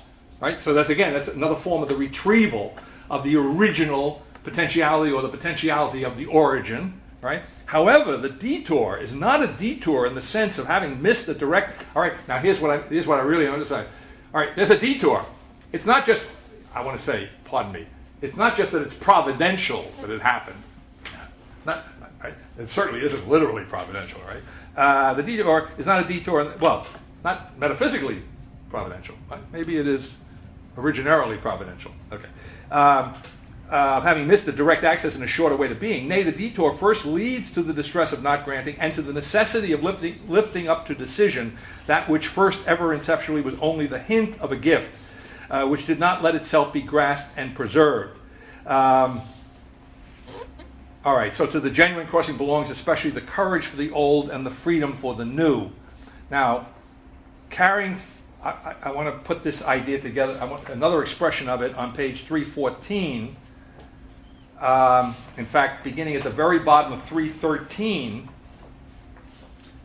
he says in the last line on page 313, something else matters, to recognize in not concerning oneself with being. All right, so who's not concerning oneself with being? Well, you could do it individually in terms of being in time.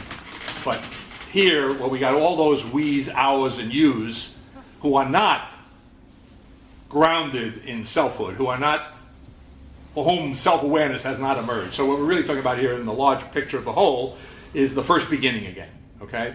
So when you're talking about that first beginning in which there is not a concerning oneself with being, where being is obliterated or we're oblivious to being, that first beginning, that obliviousness to being, is a necessary state. Right? So if there's any ambiguity in the first passage I read, on page 304, where it was, 306, it's become less and less ambiguous, right? This forgetfulness is necessary. Right? It's not that we're making the best of a bad situation. It's built into, I want to say it's built into owndom. Okay? Could I add to that? Yeah, Because sure. The last God is intimately related to this. Okay, go on. Because it is the distress Yes. that comes from the forgetting of being Okay. that leads to the last, that makes the last God arise. Exactly. That's right. Insofar as man is in the... Yeah, and so the distress is necessary. The forgetfulness is necessary. The last God is the distress, he says, in some way. Okay. That kind of Yeah. formulation. Right. Okay.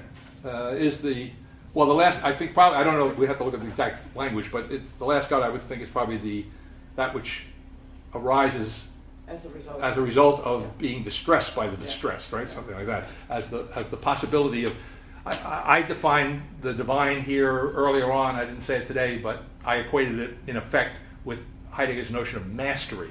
So another way of polarizing or contrasting Hegel and Heidegger is we have absolute self. Yeah, yeah. Okay.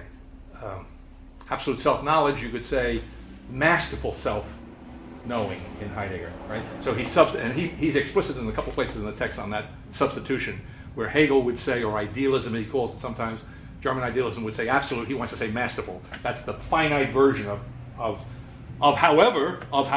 what? Of controlling, of being on top of, right? So the absolute, of course, is absolute control. Masterfulness, the mastery of the absolute God, right? The absolute God, the divine as the embodiment of a mastery of the situation. I think that's the notion. And that mastery can only be called forth, can only be a response to this extreme distress, right? Okay.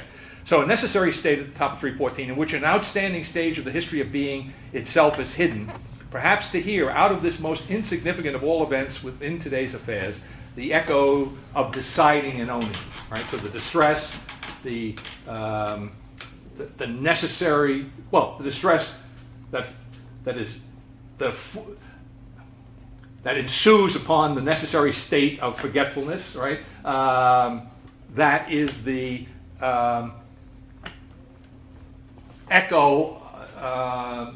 The echo. I think the first time he defines echo in the book was something like the echo is the echo of the abandonment by being. You see, so the echo of a deciding and owning. All right. So in other words, this abandonment is a gift. All right.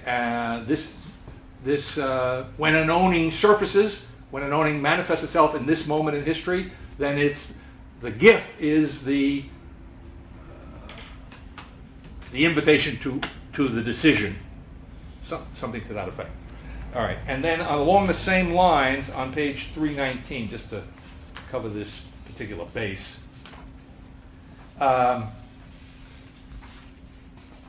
he says in the second paragraph beginning on page 319, one must know then how this return, how the free throw is forgotten, and how everything becomes an extant, orderable, and producible possession, how finally man himself declares himself as such a one, subject, how in this way then everything is destroyed, how a colossal disturbance runs through all human progress, how being itself as machination sets itself into what is precisely not its own most. So how you might say in the whole picture, how the truth of being sets itself into the untruth of being in the first beginning, right? Well, one must know this, one must experience this, you see, as and if you experience it in its fullness, you experience not only the distress of the act, but you are distressed by this, right? And that calls forth the decision. And he says in the next paragraph, and all of this happens because man, and this is also interesting, another variation of what necessity means here, right? All of this happens because man was not capable of mastering the returnership. The not is the ground of his hitherto Western history, right, in which what is owned most to history perhaps had to be sheltered. This not is hence also not a mere nothing. So all of this forgetfulness, all of this which leads to this extreme distress, all of this was something that had to happen, and if you put it in terms of man, it was something, therefore, that man was not capable. Right? You have to understand more deeply, not capable because of the originary limitedness, the cleavage. Remember, the idea of cleavage is what? The cleavage is there where ownhood contends with itself, right? So this, what I called in reversing the unmoved mover, where I have this unmoving movement, this enquivering, which ain't going anywhere. I mean, enquivering isn't going anywhere. You see? So this and that's its finality. That's its endliness. If I can do a Heidegger on Heidegger, right? The endliness of being, the finitude of being, is that fact that its enquivering isn't going anywhere. But of course, neither am I going anywhere, because I'm part and parcel of this finitude of being. The truth of being is the almost truth of my being when I'm originarily grounded in selfhood. Right. So the fact that it isn't going anywhere is not the point. The point is that I should get in tune, right, with this finite freedom in its I want to say in its, to use the language of being in time, in its actual facticity, to say, which is for me and for every other Dasein as I would say to my kids, a once in a lifetime opportunity. It's a little crass, but right, it's a once time event, as it were. So in that sense, it's unlike Badiou, who runs off into a kind of unending multiplicity. I think it's a good Badiou term. Unending multiplicity of one-time events, or at least potentially so. Okay. So on the contrary, as it were, or in contrast to that, the thinking now occurring wants to say that whatever.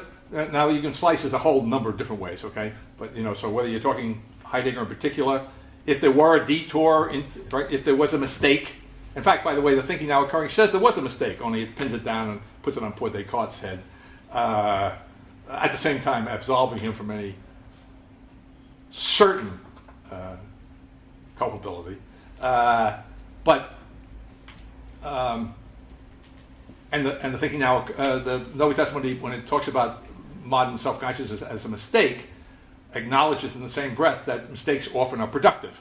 Okay, but that's still not the same thing to say that, and the thinking now occurring would never say that any mistake was necessary. And if you translate the intellectual notion of mistake into the moral notion of evil, or whatever the intermediate would be, falsehood, right? Mistake is falsehood. Okay, so falsehood and evil in the thinking now occurring, they may be quite real, but they are never necessary. They are never necessary. They are never the consequence of what I was unable to do. All right. So another way of understanding the consistency, if I can put it that way, of Heidegger with the whole of the tradition that he is constructively undermining, that he is providing the original ground for. Another way of understanding it is that he is giving us an originary ground of the self-justification of mistake, or as it might be, if he were interested in morality, of evil. Okay? Evil is the analog of the untruth, which is the inevitable counter-resonance of the truth. So in the language of the morality seminar, what the thinking now occurring splits it, goes back. I was really interested to note this. I like it because it's not me. When I'm doing the logical chapter in Foundation in a very abstract way, and I'm not talking about morality, I right there break the coupling of truth and falsity in dealing with Peirce, and that turns out to be very relevant to the critique of Badiou. And what I'm saying is that it's not surprising to find the analog of that kind of self-justifying of the mistake. In other words, the mistake turns out to be somehow the good. It's what Altizer likes to. It's another mistake the church. Speaking of mistakes, I think it's the church the mistake made in its enthusiasm, which it keeps repeating. We discussed this one time.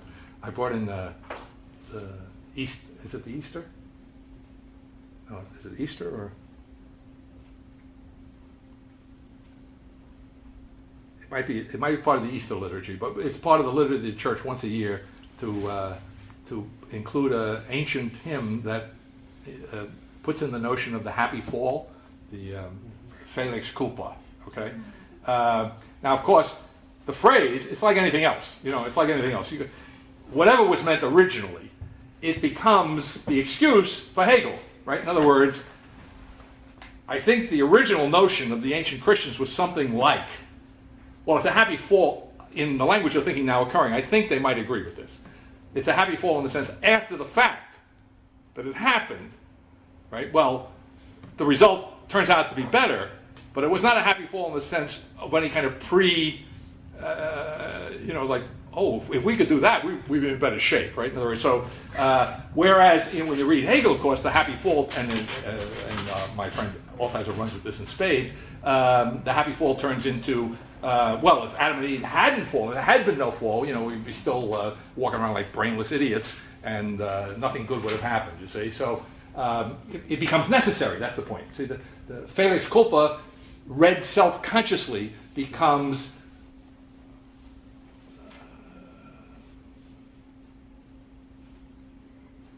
what would it be? Felix necessarius or something like that. Necessaria, probably. Okay, it becomes the necessary fall. Just saying, that's what happy means. So if it's necessary, I could be happy. Right? If I'm happy, it must be necessary. All right, that's on that point. So the necessity is something important. And then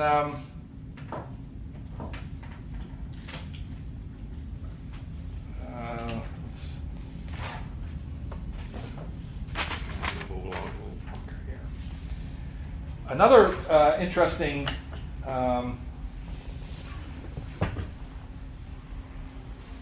thing to note, perhaps on page 324 and 25, he's already anticipated this. I think it was probably early in this text, if my memory serves me correctly, when he made the distinction between logic and the silence. I think that was when we were talking about the guiding question, the question of the meaning of beings versus the grounding question, the meaning of being. And then in that context, he subordinated the logic of the metaphysical tradition, the guiding question about being, and then he subordinated the counterpart to logic was the silence, which we know from Being in Time is perhaps the deepest significance, deepest form of discourse, right? So silence here, no more than the nothing, is vacuous, right? Nothing here is productive. The not is creative. So the silence here is creative.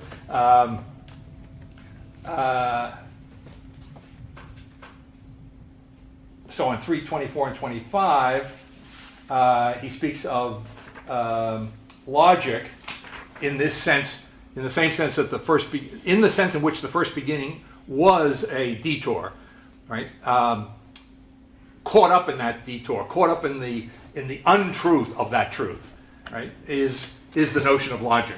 So he tells us here and elsewhere, I think in today's assignment, on 324 and 25, it's the most, perhaps the most necessary illusion, logic, okay?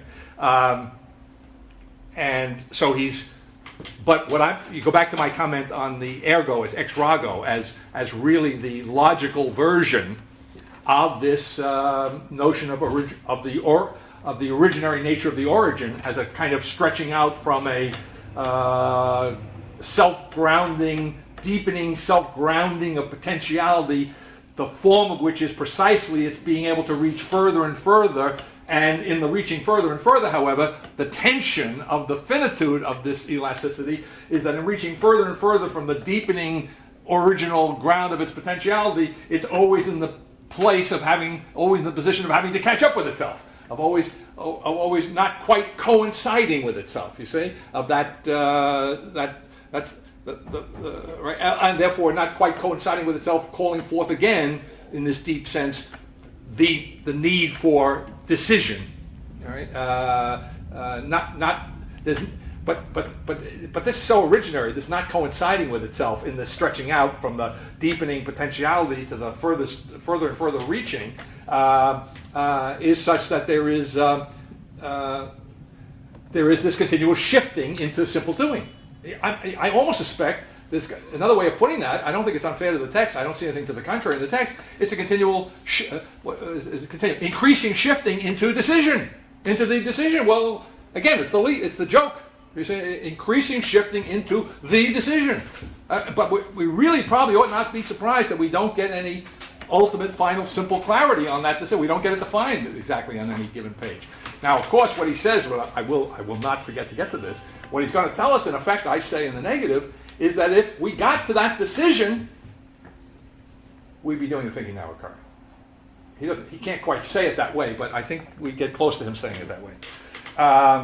Okay, so 325 and 26, I want to hit that. And then the other thing, let's see if I can pin this down on 325 and 26, is, on 325, we were discussing this sideways last time, and it comes up in the analysis of Agamben in the morality seminar. On 325, in the first long paragraph beginning on that page, a little above the middle of the page, it is this thinking of being which is truly unconditioned. And here's what I'm, again, for want of a better language, I can't say intersection here because it's not that Jew, but some kind of resonance of the thinking now occurring in Heidegger. It is in this thinking of being which is truly unconditioned, i.e. not conditioned and determined by something that is conditioned outside itself and outside what is to be thought by it. That goes back to that thing we were discussing last time, the Grenze in Kant, the notion of a limit which is really a crossover, a threshold, or a limit which is defined in terms of something beyond itself, a limit that's coming upon, let's say, an entity. For one, Heidegger has to pardon me here. If you have something that is limited by something outside of itself, that's one thing. If you have something that the limit of which is intrinsic to it, is not derived from its relationship to something outside of itself, it's inherent in it, then that's the Schrenke idea, right? I'm trying to remember. I think Kant's term is Einschränke, if I'm not mistaken. Would that sound? Einschränken would be a verb. Okay. Yeah. But I just want to say that he adds on the ein. I don't know if it was a verbal or a noun form.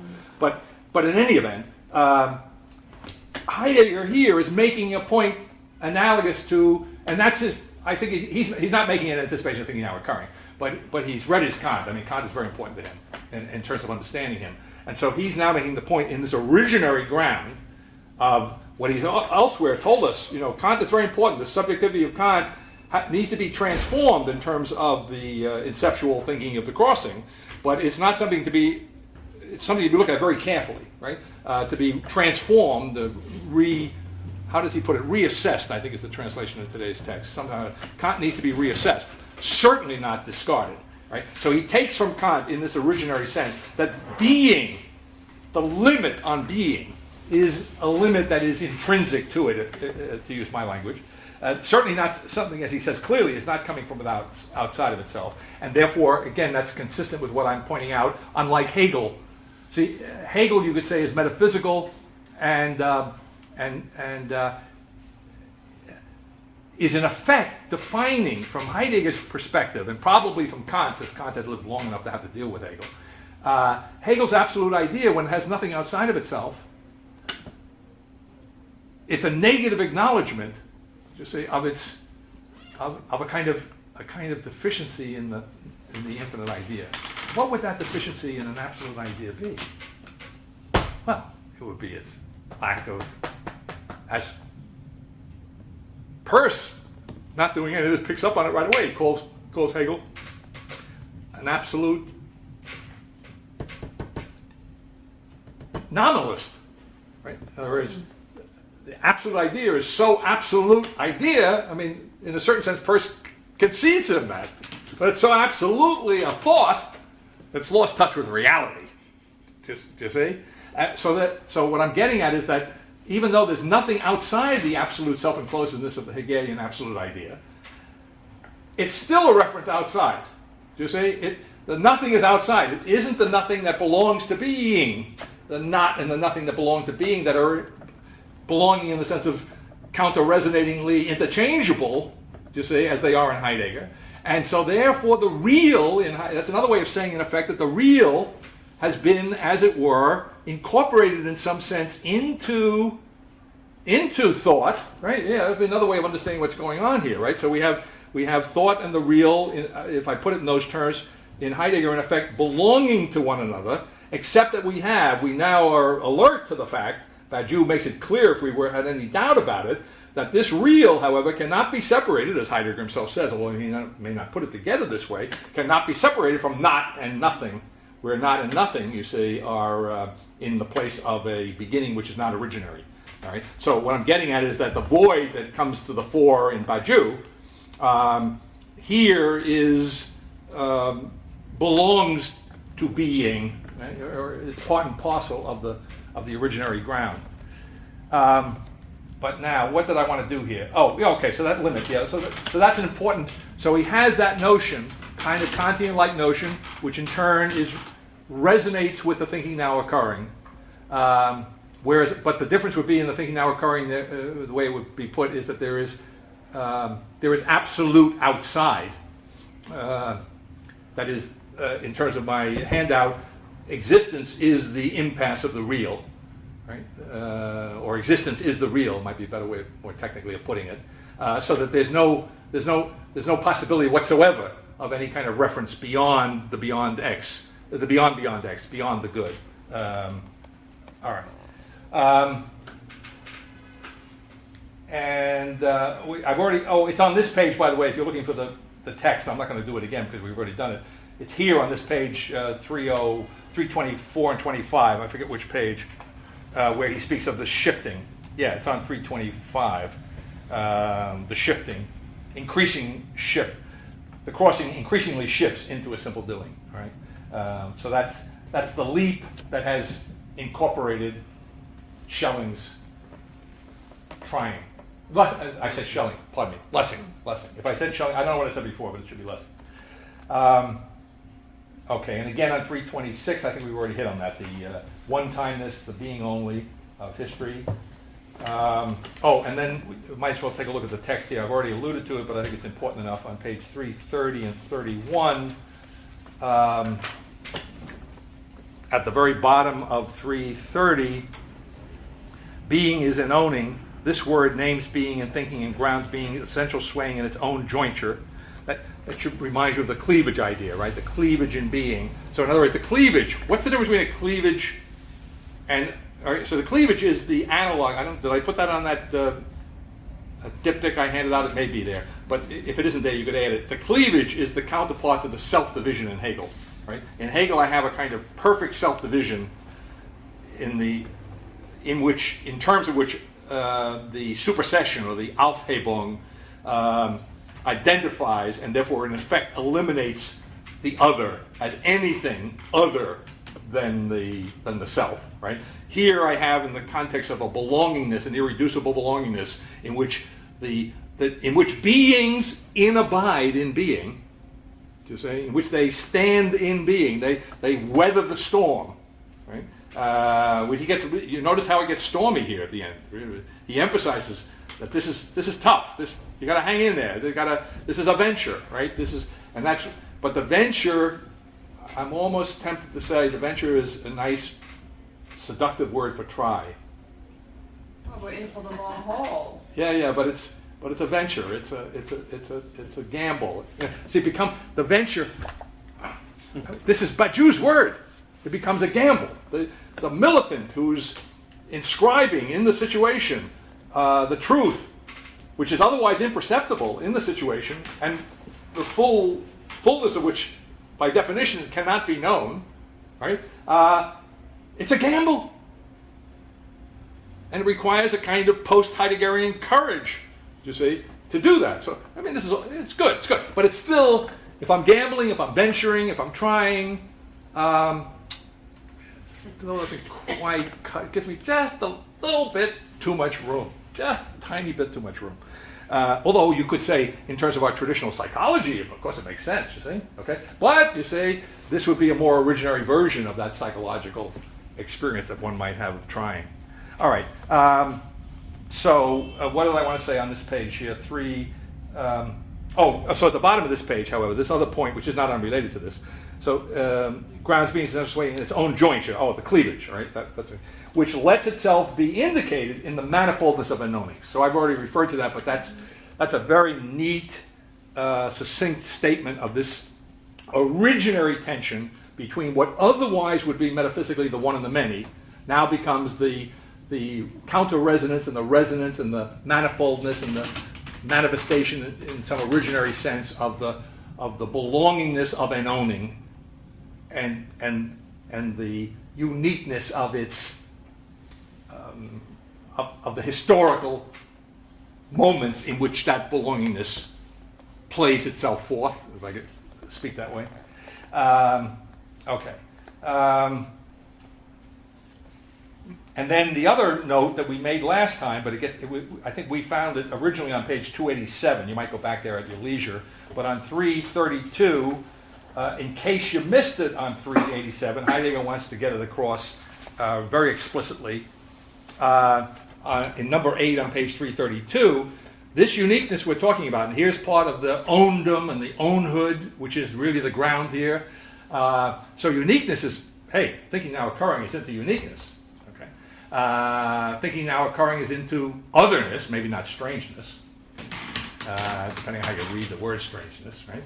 It's into otherness for sure, it's into uniqueness, but otherness and uniqueness and the thinking now occurring don't mean what they mean in Heidegger, because in Heidegger they are inseparably related to aloneness. They're inseparably related to some reference beyond X.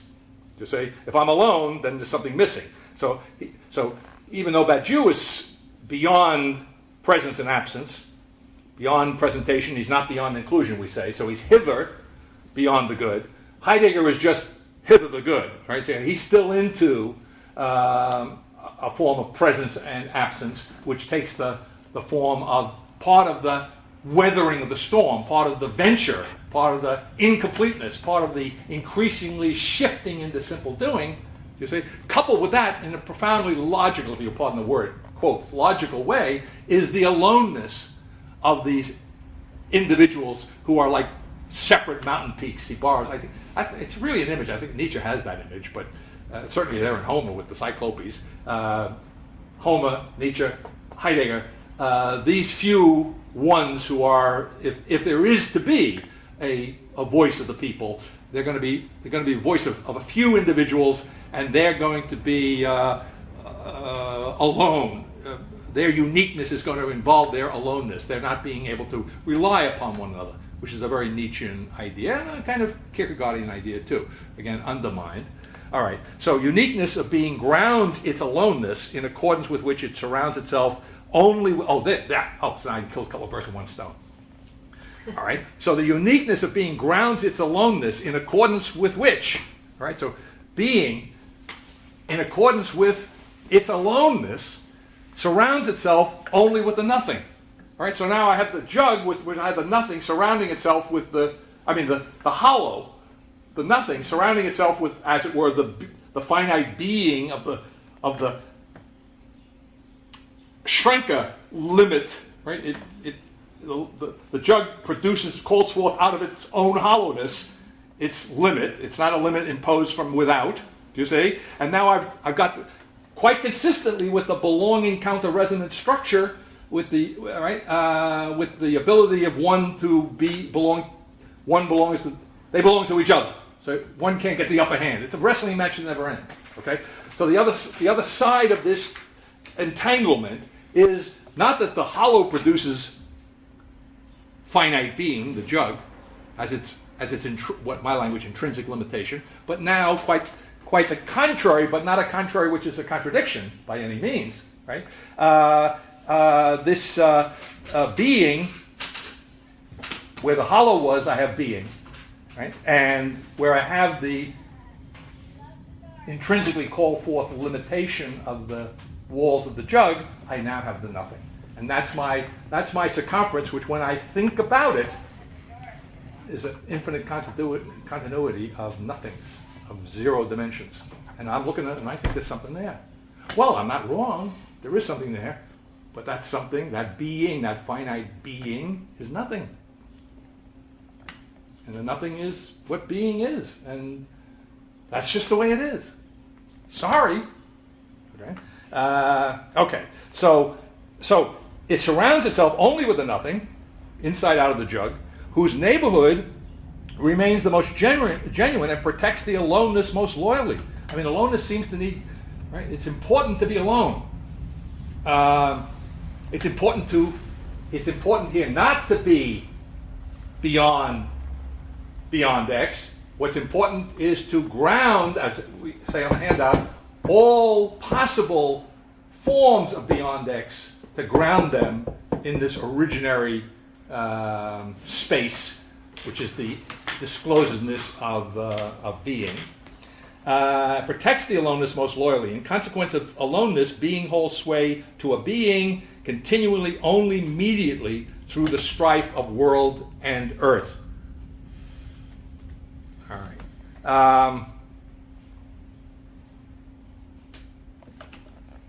Okay. And then so this idea, which I just hit on, which I think is correct, of equating the venture idea, on page 35, he has a nice, among the other things he's originally grounding here, I think, is romanticism. I mean, he has a lot of critical things to say about romanticism, but I think it's a very romantic thing that he says on page 335, if I can find it. Toward the bottom of the page, the short 3-line paragraph above the longest bottom paragraph. But also in this or that way, being must above all remain unreadable. Right? Oh, that's so good. Oh, that's so good. Unreadable. So you can think of illegible, not written. In other words, if you go back to what I said about in fact, it's still on my website.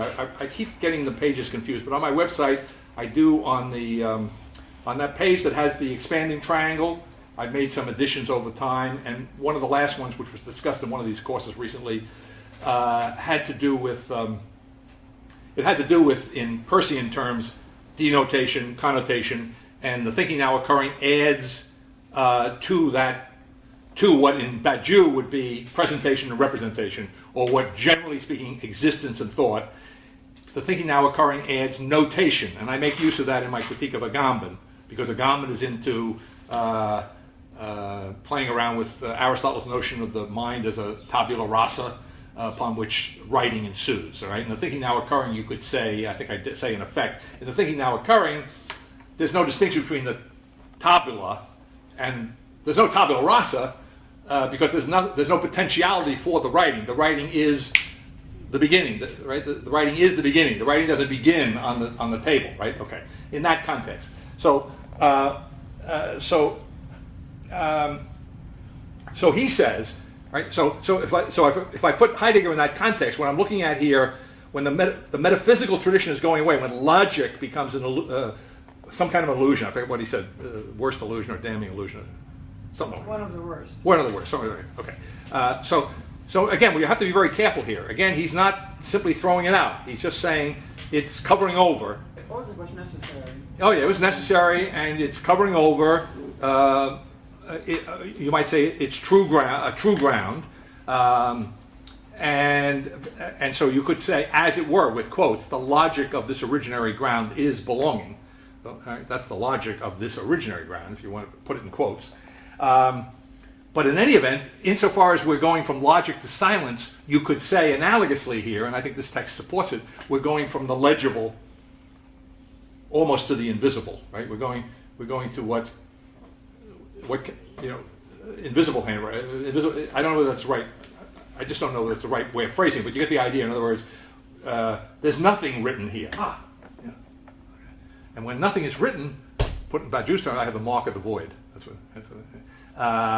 So there's nothing written here, though. All right, so it's unreadable in this. Again, when we read Heidegger, anytime he says whole, nothing, lack, or what looks like lack, no, it ain't lack. It's productive. It's creative. Right? So this unreadableness, this nothing written, you say, is productive.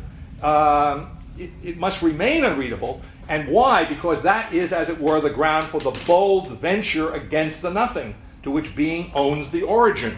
Right? So again, we need the unreadable text, right? We need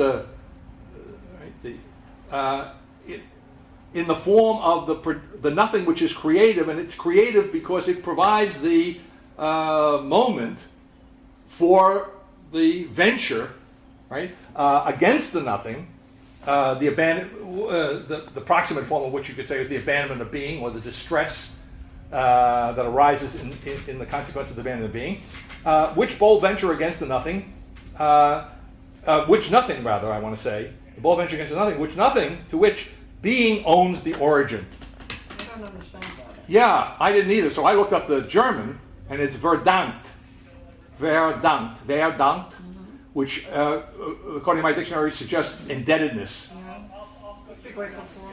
Huh? Be grateful for. Grateful for. Okay, yeah, right. So you're grateful for somebody giving you something that you acknowledge, right? Okay, yeah. So what he says then is that the nothing, being being owns the nothing to the origin. Being, you might say,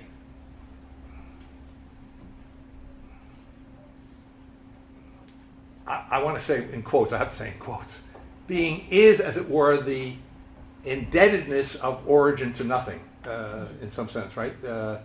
The primacy of the nothing in understanding, primacy is the right word, but right, the coming before the ground. It's almost like the grounding of the origin in the nothing, which in effect, I think refer to here as Heidegger's originary grounding of the origin, right? So in that sense, again, he anticipates Badiou, yeah. So, what's the connection with Romanticism? Well, I just think the venture against the nothing, like the Oh, I see. Okay. charge against the dark. It's a little bit of Emerson. There's a little romantic element in Emerson. Yeah. He defines the divine mind, his as against the background of the dark, kind of an advance upon the dark. So I don't know whether Heidegger got it from Emerson or not, but it's consonant. And then Deutungsschloss, isn't that meaningless? Well, bedeutungslos would be meaningless. Oh, Bedeutung would really just mean inability to figure it out. Okay. It doesn't speak on its own. Okay. Okay. Maybe untranslatable in this context, unreadable, Yeah. right? Something, Yeah. that's a cipher, right? In the sense in which we use a cipher as something. Well, it's like a hieroglyphic. You cannot Yeah, read it that's what I unless mean. you know the Yeah, language. okay. Now let's see. I said I was going to do this, and I'm going to find it. You were going to point to where. Yeah, where he, as much as. It comes closer to the. Yeah, I know. What does he say? Okay, 343. Now, as I say, this is my first impression, and I might want to correct this reading, but it's very close if it isn't exactly what I think it might be. He says on page 343, well, maybe we should probably start in the middle of the page to get a little context for this. In the middle of page 343, he says, this standing keeps up with possibility, not with an arbitrary possibility, and not with deep, or the standing, by the way, you see above that, in abiding, the standing, okay. This standing keeps up with possibility, not with an arbitrary possibility, and not with the possibility in general. Maybe you understand the key word there is going to be in general, but rather with what is own most to possibility. But that is an owning itself as the ability for what is most unique to an ownment. An ability withdraws unto the utmost. There you go. Talk about the withdrawal of omnipotence from the creature in Kierkegaard in order to found the independence of the creature. So here we have the undermined version of that. An owning is the ability for what is most unique to an ownment, an ability that withdraws unto the utmost. Such withdrawal sends the severest storm. There's the stress, right? The severest storm against any renouncing, and grants to it the nearness of the Abgrund, which we know elsewhere is the originary depth, but which functions here as freedom, right? The freedom, which I want to say is potentiality. roar. The potentiality of modernity surfaced in Heidegger, risen to mindfulness, as he would put it, and grants to it the nearness of the abground and thus the cleavage of being. All right, so all these ideas they all come together. They're all different aspects of this same originary ground. This is, of course, the mark of Dasein, to stand unsupported and unprotected downward into the abground, and therein to surpass the gods. Now there's a question. What does it mean to surpass the gods?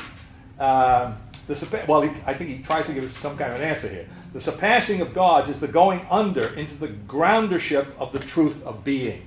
All right? Now remember that the gods need being. Being needs Dasein. All right? So in a certain sense, everything, right, being and the gods who otherwise lack being, somehow or other all comes down on the shoulders, so to speak, of Dasein here. And Dasein in turn comes down on the shoulder of those who are to come, those few who are willing to make the sacrifice, right, to go under, to be ruined in the going under, which is effectively the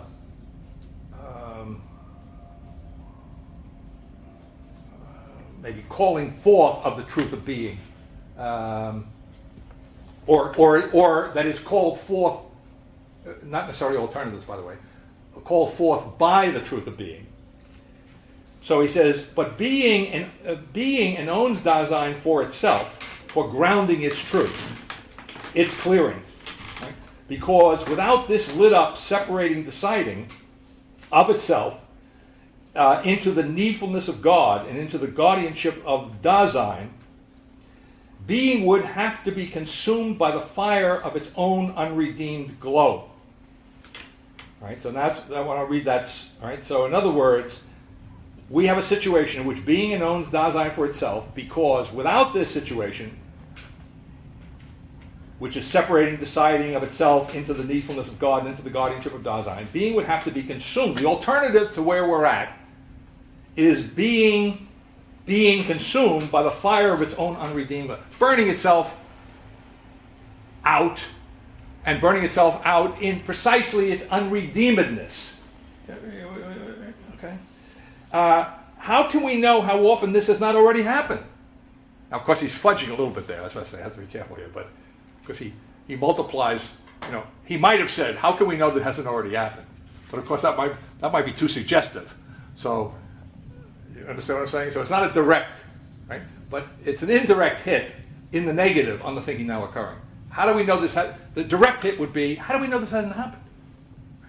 But he can't be that direct in this world, okay? But nevertheless, if we knew that, all right, again, the qualification here, how often this might have happened, if we could know that, there would be no necessity of thinking being in the uniqueness of its essential sway. And I would say, my answer to that is, yes, that's exactly right. It has burned itself out in its own unredeemed glow, and it hasn't happened a number of times. And in fact, a better way of putting it was, that question is misleading, because it would make no difference whether it had happened a number of times or not, because it would have only happened, as far as we would know, once, and that's enough. That's all you. That's all. That reminds me of Keats. Beauty is truth. The truth is beauty. That's all you know, and that's on earth, and that's all you need to know, right? So, I wonder if that works here. I'll have to think about that. But that's the idea, right? So in other words, he gets close, but it's close but no cigar, right? Could have happened a number of times that this thing had burned itself out in its own unredeemed glow, right?